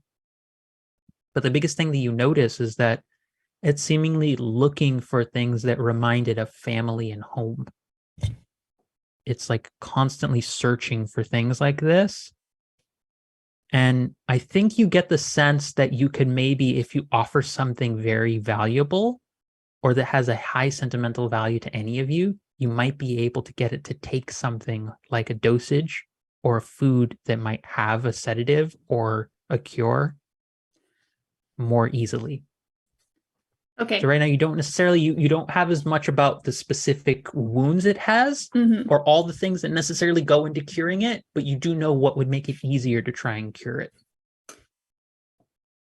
Aster, do your mothers have one of those pictures of you from each grade and you just get progressively older? It's a very treasured, my first day of school kind of picture thing that's very sentimental. Something like that we could lure this bird in with. Just get a whole bunch of pictures of tiny Aster. I'm trying to think of. Oh, that would be really funny if they all had there was 7 different copies of it going around. Each of them. Reminder: this is a world of magic. Exactly. The answer can be yes. Each of them in sync just pull out their they're all in wallets. the wallets. And it's just folds down. the progression. They're all life size too, because you're really little and they're very large. So oh my god, you're right. So they all just have this is Aster. mini cutouts of you. Yes. Yeah. This is Aster first day after she was born. This is Aster next day. Aster the day after that. Oh, you know how people do that thing where like you stand up next to a wall and they like draw the line under your head. They get me to like stand near a wooden like plank and then they like cut out around it. They're just like, this is how tall she was, age 3. Every time you Look come how back, you have to get small. measured again, even though you're done growing. Yeah. Okay. That is definitely something you can look for and ask, but I will say you have filled up the clock, and I will also say this. The clock is entirely full with successes. Yes. So with that being the case, if every segment is marked success on the move prognosis, you gain a critical ace, which is a reminder is a D8, and ask the guide what you need to cure the monster's wounds. So what you will need to cure the monster's wounds are something to neutralize the stone effect of the wings. Acid. Something. I'm gonna carry on like I didn't just hear that. Something to either remove the crystal thorns on the crown of its head, or to make the pain from it substantially lower. So you'll need I think it's called an analgesic or something like that. Something that provides some sort of palliative care. And something else that you pick up in the process of this is that it naturally creates an aura of ice around itself. So you're going to need something that can help you last through the heat to maybe get it to stop having that effect. So it might just need, you can treat it as simply as it needs a lot of soup, but you need something to deal with the ice effect. You don't know what the source of that wound is, but you do know that ice is a particular problem. So those are a lot of the things you need. You need something for pain, something to deal with the stone, and something to help deal with its current like body temperature that's causing the ice effect. So now we move on to the synthesis phase. This is where you're going to have to take the time, however quickly as need be, to go through it and figure out how to make the cure/cures you need for this creature. So, what do you do first to try and manage this? Again, you can still get through on the symbiosis phase with successes using all of your all of what you have in terms of aces and such. But this is the moment where you're trying to figure out like what might work best to put you in a situation to cure it. So who's making the first go? Well, I mean- I've got a plethora of mushrooms. I've got the ones that were given to me, but in my little apothecary box, I've also got some reishi mushrooms, which are an analgesic, anti-allergenic, anti-inflammatory, antibacterial, and an antioxidant. So that might come in handy as well.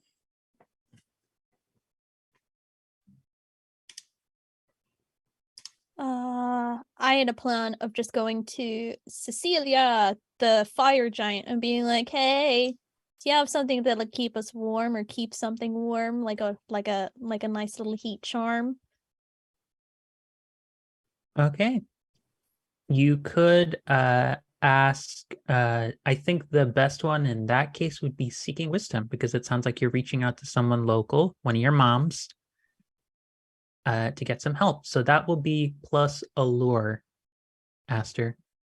And I know that this means you have to roll, and rolling has not been historically great for you, but you're going to have to do it sometime. So seeking wisdom, let's see what it is going to be. Okay, one of my cats is down here. I'll get her to blow on the dice. It works, I'm telling you. We got a sniff. Okay. Let's go. That's a 1 and a 2. That's Sorry, your cat's cursed. absolute failure. There's another cat. We can try this again. I have a 0, so that's 3. Okay. You forgot that you didn't do something for this person, and now you're asking them for this favor.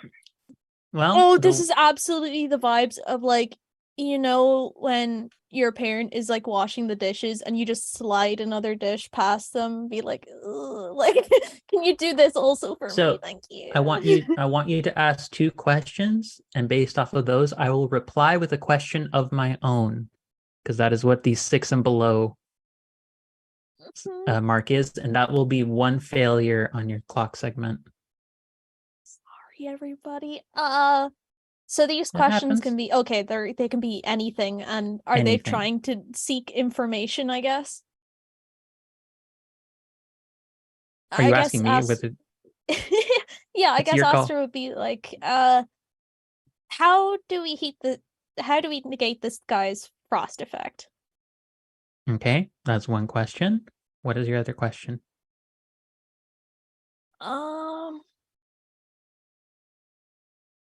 So Cecilia works, she's a metal worker, not a stone worker, right?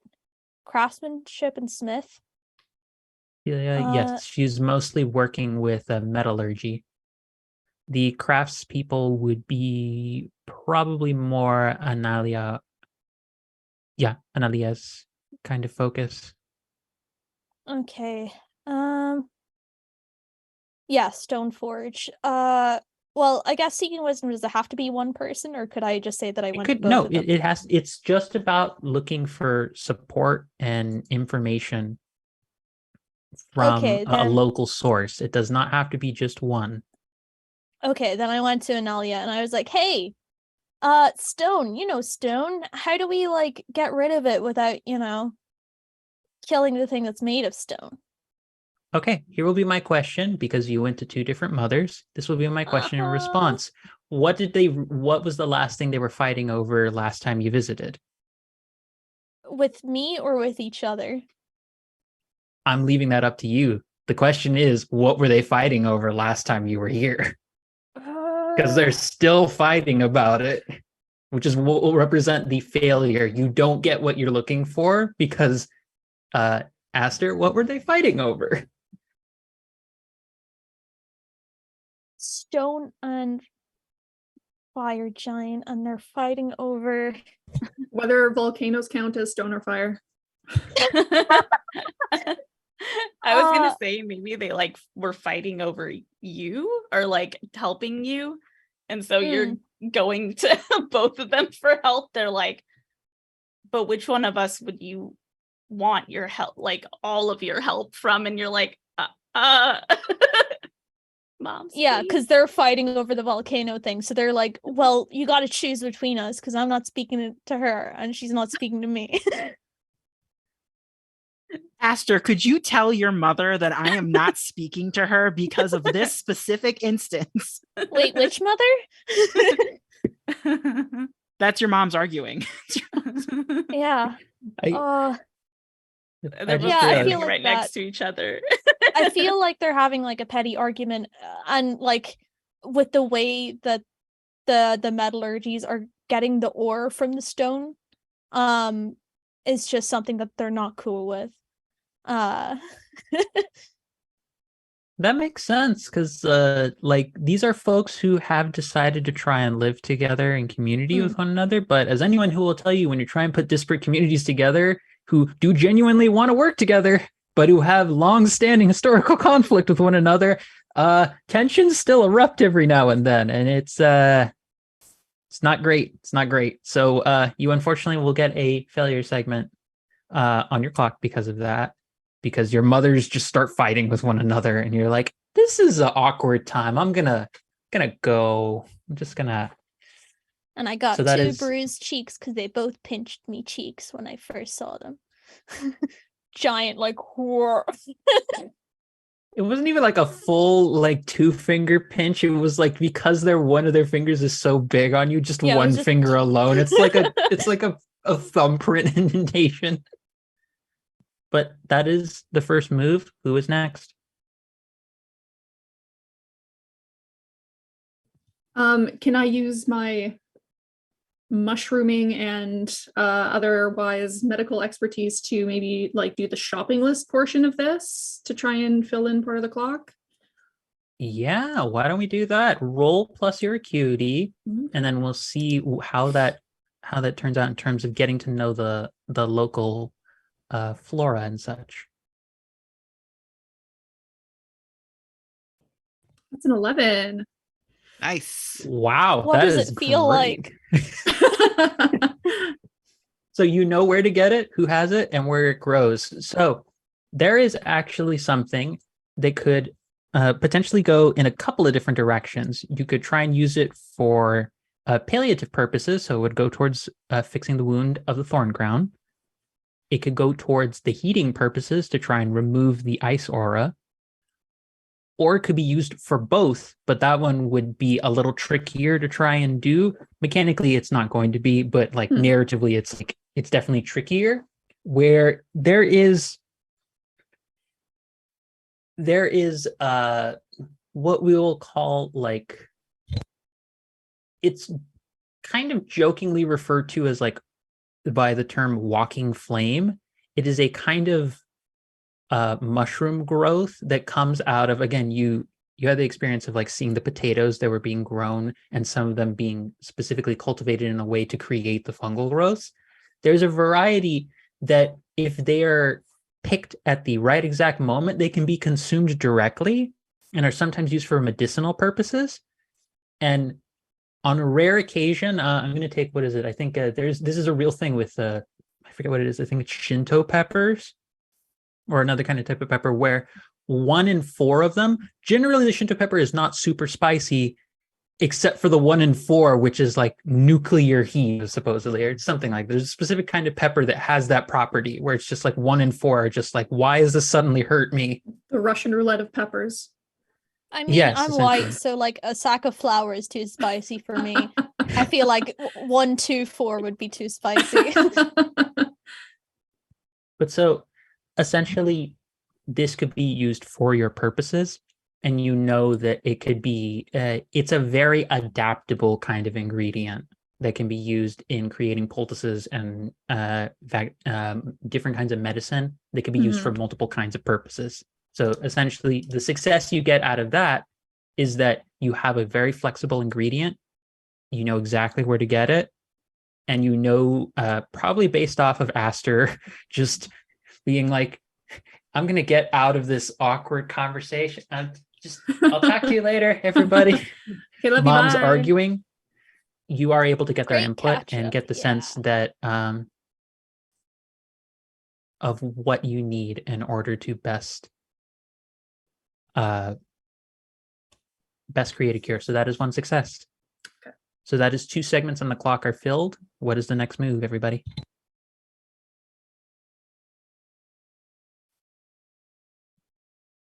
You have something, Minnie. You can go for it. Yeah, I actually was if Farley were, I didn't catch that. Were you going more for the medicinal as opposed to treating taking care of the ice aura? I think so. I feel like finding something to keep us warm might be a little bit easier than trying to find something to deal with the thorns. So I think I'm going to lean in that direction. Okay.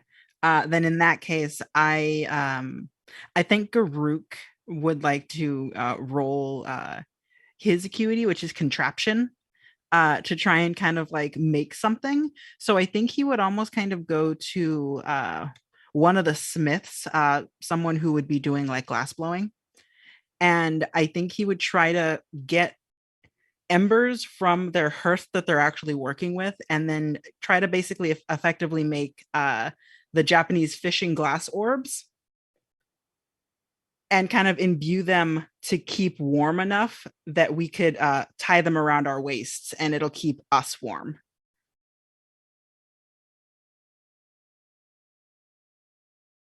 You're muted. No, I was just saying, like, okay. One sec. I just mouthed it as well, but yeah. I was putting up a finger. But oh wow, those look really cool. Oh, okay. Yeah. I see where you're going for here. I see. Yeah. That works. Because then if where's contraption? Is that what is that under? That's my acuity. That's your acuity. That's right. That's yours. So yeah, why don't we have you roll contraption under that, and we'll see how that goes. Okay. And then we'll see what because we could do another move, but I think this is better just you roll with your acuity, and we'll see what happens from there. Got it. Aha. That is a 10. All right. With that being the case, you are able to working with. I like this thread of the moms fighting, and I feel like Garuk just being the kind of person that you are, you kind of get them to be like, whoa, whoa, whoa, whoa, hold on. We have a larger problem to work out here. You two can fight over this later. Or just that's my gist of it. Like, totally. if you think that works for it. Yeah.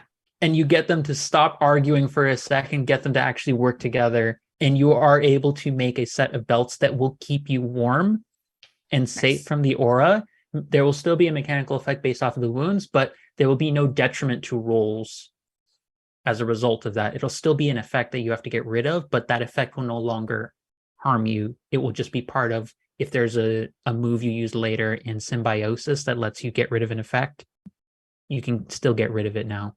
Just okay. Because I will note, as a nice spoiler for folks, some of these effects on the wounds affect your dice rolls.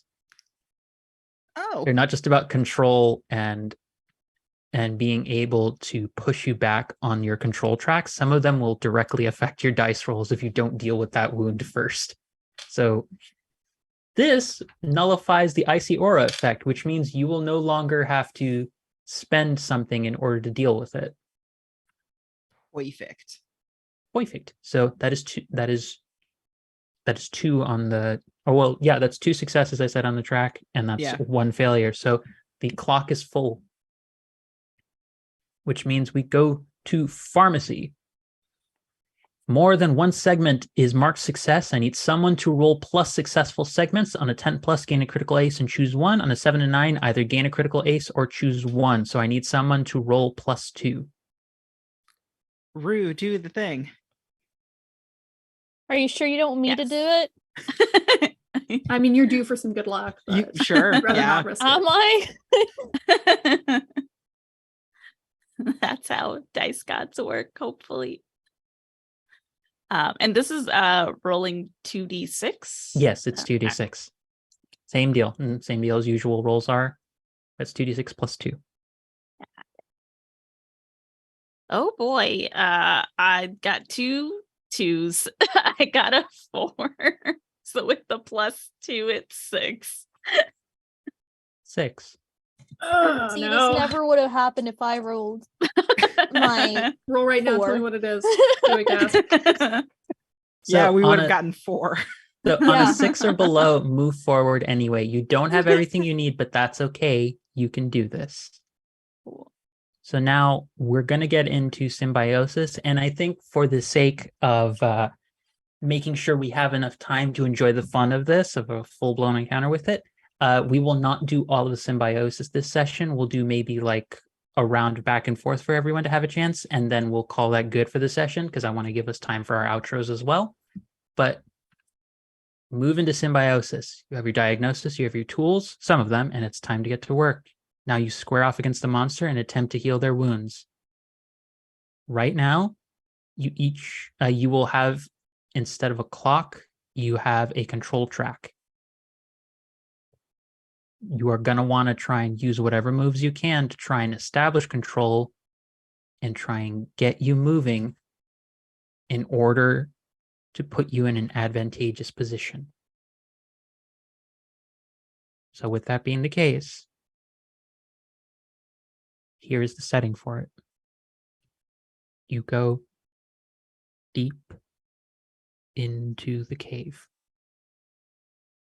And you come into a vast chamber, or an even bigger nest has been built amidst this almost like clearing of rock, where a massive, talking gargantuan size condor is.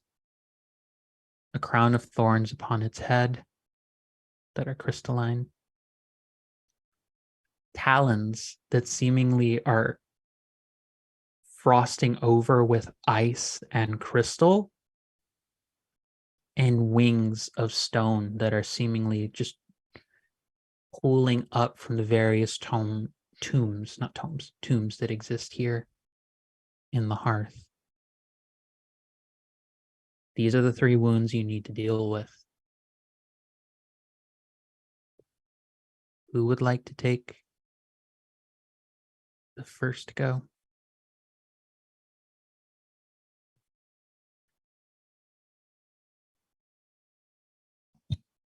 Well, I've got the mushrooms and just the herbs, I guess, for trying to fix this ice crown of thorns. So I think I'll probably go first. I don't know if I should just try and chuck it in its mouth or put it into some like some rations and just throw it at him. I think that could work because we do kind of have like a bit of timing of when that frost breath comes out. So maybe you try to like get it in just like right before it does that because you Yeah. know when the gems move. Yeah, that's a good idea. Yeah, okay. I'll try that. I'll put it into some rations just in case I miss. Maybe it'll still be like, oh, food, right? But I will try and chuck it. Okay. Is that going to be Let's see what Grit the best or one, because you fine? and say that again. grit or fine to roll for that? I will let you decide on this one. There's not Okay. really a clear move Yeah. to do this because you kind of need to establish control first by moving up on the track in order to like do any wound maintenance. Okay. So this would be going towards like trying to gain control. If you're not using a direct move from the book, I'll say that this is for a matter of trying to establish control, unless you are trying to work as a team to do we go on 3, which would be you and at least another team member with a relevant training or background try and roll together and try and gain holds that can be spent on things like gaining the control track. If you would like, I was thinking of doing something relatively similar because it had been stated earlier that it tends to be drawn to items with family and items of importance. So I could have Garuk use a lure to try and tempt it into being a little calmer by him offering his hat and his wedding bands inside it.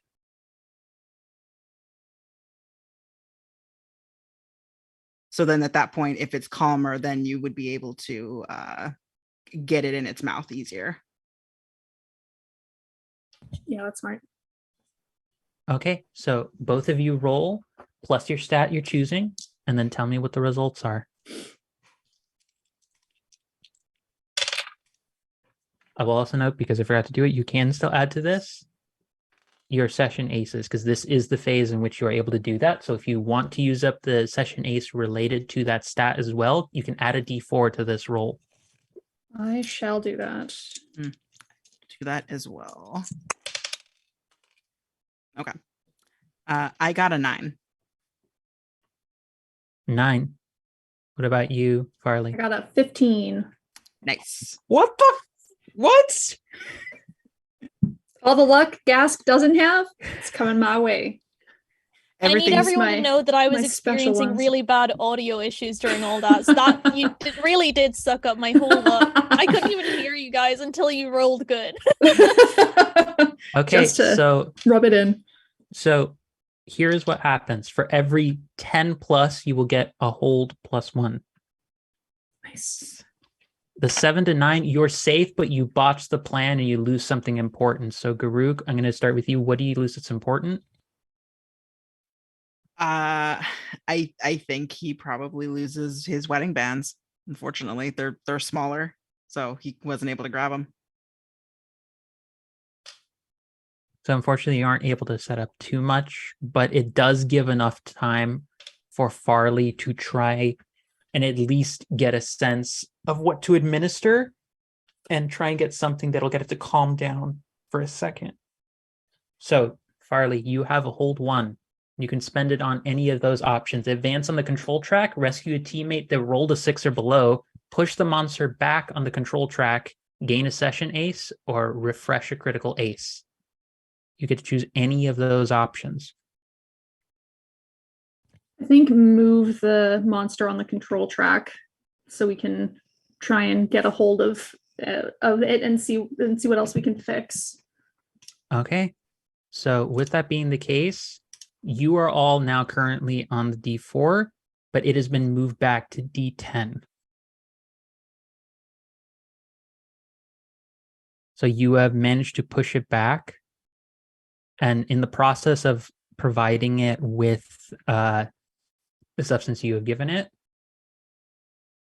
it seems like, as Kanan stated, the time in between, you are getting its crystal talons are starting to recede a little bit.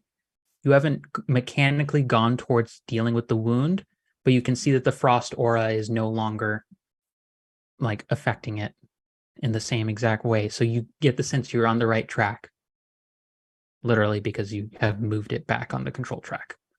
So I will let folks pick, I say between Aster and Rue, one more thing, and then I think I will let the creature have its take on what it's going to do, and then we'll call that the ending spot for today. What moves did you guys do? Because I literally couldn't hear.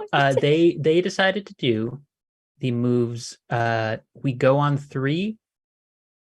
We go on 3. It was basically the moves that they did. They tried to set each other up in order to get the 10 plus rolls that they needed, and they used their relevant trainings and session aces, which you can also employ here. But between Kanan and Aster, if either one of you can come up with something. I was just gonna do get in the way for someone else to do something. I was thinking of, I've seen this before, which might help set us up, hopefully, to get a little closer in the control track. Okay. Both of you roll that. So I've seen this before, and Aster, roll for get in the way and tell me what the results are. +1. This is gonna be so helpful. And I'm gonna use the upgrade. So this is trust me on this one. I recognize some of the behavior, even though I don't know how or why. I think Ganon, since we're like in the heat of it, they're being a little less analytical and kind of leaning into the powers or kind of analysis they got from the last creature. Let me see what stat. We have session aces, right? Not character aces, or You're both. okay. So what was a character? Your session aces are wait, hold on. Let me go pull it up to make sure we understand this. Session aces, when you're rewarded with an ace, those are ones that just happen during session. Your character aces are your equipment, trainings, and backgrounds. So you typically have you win your session aces throughout your moves, and your character aces are what you just have by nature of your training. So if you have a training that you feel is relevant here for the move, you can use that to roll a d4. You only get 1 ace you can use per roll, but you can come from any of the 3 that you have right now. Yeah, I think I'll use a character ace of just it's my background of my grit, which is just like living in this environment, knowing how to live in this environment. Since I'm getting in the way, I'll probably be like traversing and distracting, I guess. Okay, so both of you roll. Tell me what the results are. Okay. Other cat, your time to shine. Okay, and for she's cleaning herself. She said no. My upgrade, I can actually use any stat. So I'm I really want to use either force or find, but I don't know if I can make it make sense. Because we are trying to heal. It's still doing the stone, pulling into its feathers as well, right? Yep, that's the biggest thing. Okay. I got 15. Oh, Jesus. Yay! 4, 6, Did and 5. Heck yeah. Told you got would in the way. I so got in the way good. so good. The most in the way. Aster, on a 10 plus, you channel the danger away from you and toward the monster. Push back the monster on the control track. So yeah, with doing that, you take no losses, and the monster moves from D10 to D8. Take that, cat that made me roll a 4. Get your shit together. All right. I think what I'm gonna do, I'm gonna go with force, and you can tell me if this doesn't make sense, and I can swap it to a different stat. But I think in like the things that I've done before, we've had monsters that are birds that are much smaller that have like pressure points that we can kind of stop it from like molting a little bit, and she tries to use that same understanding and is going to just like run up to the bird and like kind of punch it in like a spot that seems to like try and get it to neutralize it just for like a couple of moments. Yeah, just to start like setting up stop everyone that else. ability. Yeah, okay. Okay, yeah. Give me 1 second real quick. Yeah. If you want to, yeah, I was using. What did you roll for your result, or have you not done that yet? I have not done it yet. Okay, just so you know, you're using force, you said? Yes. The stone armor effect of the wings is going to -1 from your roll. Ooh, okay. And then with that, can I use my equipment for a character ace? Since my equipment is research notes with specialized I would say that, experimental techniques. Yep. Use that. So roll your 2d6, roll the d4, and then -1, and then add your force, which I think is +1. So yeah, so they don't minus or add anything, just the d6, the 2d6s and the d4. Cool. And then that will be the last roll, and I'll tell you what happens with the monster. Oh boy, I got a 6. Kind of works perfectly. 2 and a 2 and a 2. I just like ineffectively fall off of it. I was like, it was gonna work differently in my head. Those notes were scribbled too messily even for you to understand. It was the ink blot from earlier. Okay, so here's what's going to happen as it retaliates for that. Because you all have not advanced on the control track yet, it is going to demonstrate its power, which is that it is going to begin flapping its wings, and it is actively creating its own storm of feathers. So stone feathers begin sweeping through this place. And remember, built from the grit and dirt and stone of the tombs around it, you all get pushed back 1 on the control track, which at a D4 means the following. If you get pushed back, you either have to retreat or you have to spend an ace to stay in the conflict. So I'll leave it up to you all to decide what you're going to do. And that will be sort of this last sort of big moment in this confrontation, as our session is going to end right there. But what do you do? Do you stay in the conflict or do you retreat? Spend an ace. Yeah, I say we stay and fight. Yep. I got in the way so good, I'm not retreating now. So someone will give up, you have to give up, someone has to give up an ace for this to go through. And you manage to steal your way through it, but you get the sense this is going to be a lot tougher than the dragon turtle was. I'll use my ace for this. Okay, I was going to say I could also do it if we wanted. But with that being the case, that is where that moment of the giant stone wings just flapping and a just storm of feathers just ripping through this whole place. That is where we're going to end our session today, our second session of Monster Care Squad here for Year of the Tempest. I'm gonna do our quick spiels heading out very quickly, folks. Everyone, for your outros, like one point, like one other project you're involved with, and just who you've been and where we can find you, and then I'll do the quick channel announcements, and then we can head on out once we do our raid afterwards, which I believe could end up being Vancouver by night, but I will double check on that. So I am Angela Lemos Mogrovejo. I use she, her pronouns. I have been your game master / master of ceremonies, and you can find all of my poetry and monster creations over on Philosopham and Patreon, and all of my game design work at Voice of the Phoenix, with all of my directorial work as director of operations for Girls Write These Worlds will be coming out in January. So that'll be it. for me, I'm going to pass it on over to Minnie.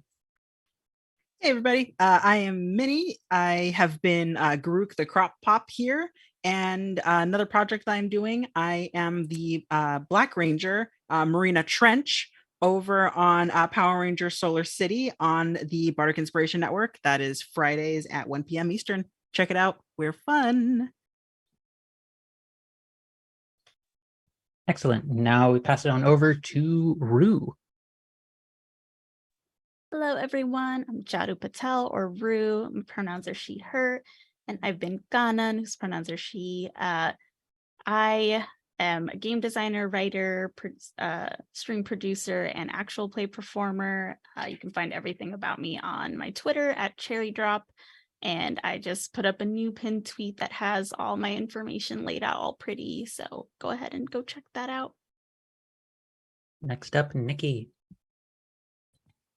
Hey everybody, I'm Nikki. I've been playing Farley, the mushroom-obsessed mycologist. You can find me tomorrow at 2 o'clock PST on the Vancouver by Night channel, where I'll be playing Denny, the Tiefling Bard. And any of my other things you want to come and check out, you can find me on Instagram or on TikTok, where I make stupid TikTok in characters. So check me out. Fantastic. And last but not least, our own incomparable Gask. Hello, my name is Gaskinator. I've been playing Aster, and other than this, another project that I have been working on is pitting my cats against each other for my love. Thank you. Good night. Bless you all. And so last quick thing, thank you to everyone who's tuned in. Thank you to the various raids that we had from Ladies of D&D Critical Misses, and I believe we had one or two other ones that I'm forgetting, or that might have been it. If you want to help us out here, folks, please feel free to be a subscriber here on Twitch or Twitter, or follow us on Twitter. Throw us a Twitch subscription, renew your free Prime sub, or drop us a couple of bucks on Ko-fi so that we can get folks like this fantastic cast and the entire team who helps produce shows like this, including our own fantastic, you can't see them, but our own Jen here has been helping do the production for this show and has been doing a great job, if I do say so myself. And just support us. And if you want to be involved with us to tell your own stories, go take a look at Girls Run Worlds on Twitter and fill out the creator app. We want to help you tell the best kind of stories that you want, in a space that centers women-centric storytelling. And not that we have to be specific about it, but I'm going to, because I'm always proud of it. Women includes whether you feel like you're a woman all the time, some of the time, or just very occasionally. If that is an aspect of identity or a realm of experience that you identify with, that is more than enough for us. We are not going to police that. We're not TERFs, because fuck TERFs, as is the staple of this channel. Fuck TERFs. So with all of that, we're going to have some upcoming shows for, I believe, Roll for Luck is already past that. And I think we have Dead Man's Switch and Invincible Sword Coven will be continuing this next week on Thursday and Friday. So keep a lookout for that. And we will be heading over to Vancouver by night. So thank you very much, everybody, for supporting us. And as is my going to make my tradition here for my send-off, the world is a difficult place, and all the things that we face in it will wear us down from time to time. But know that there are people who look upon the beauty and rarity of your existence and cannot help but smile at knowing someone as wonderful as you. You are beautiful, wonderful, and even if that means some days you just feel like a pile of shit, that's fine. You don't need to be perfect. You don't need to be great every day. Just be you. For you is already magnificence unfolding into even more grace and fantastic wonderfulness. We hope to see you next week, everybody, and take care.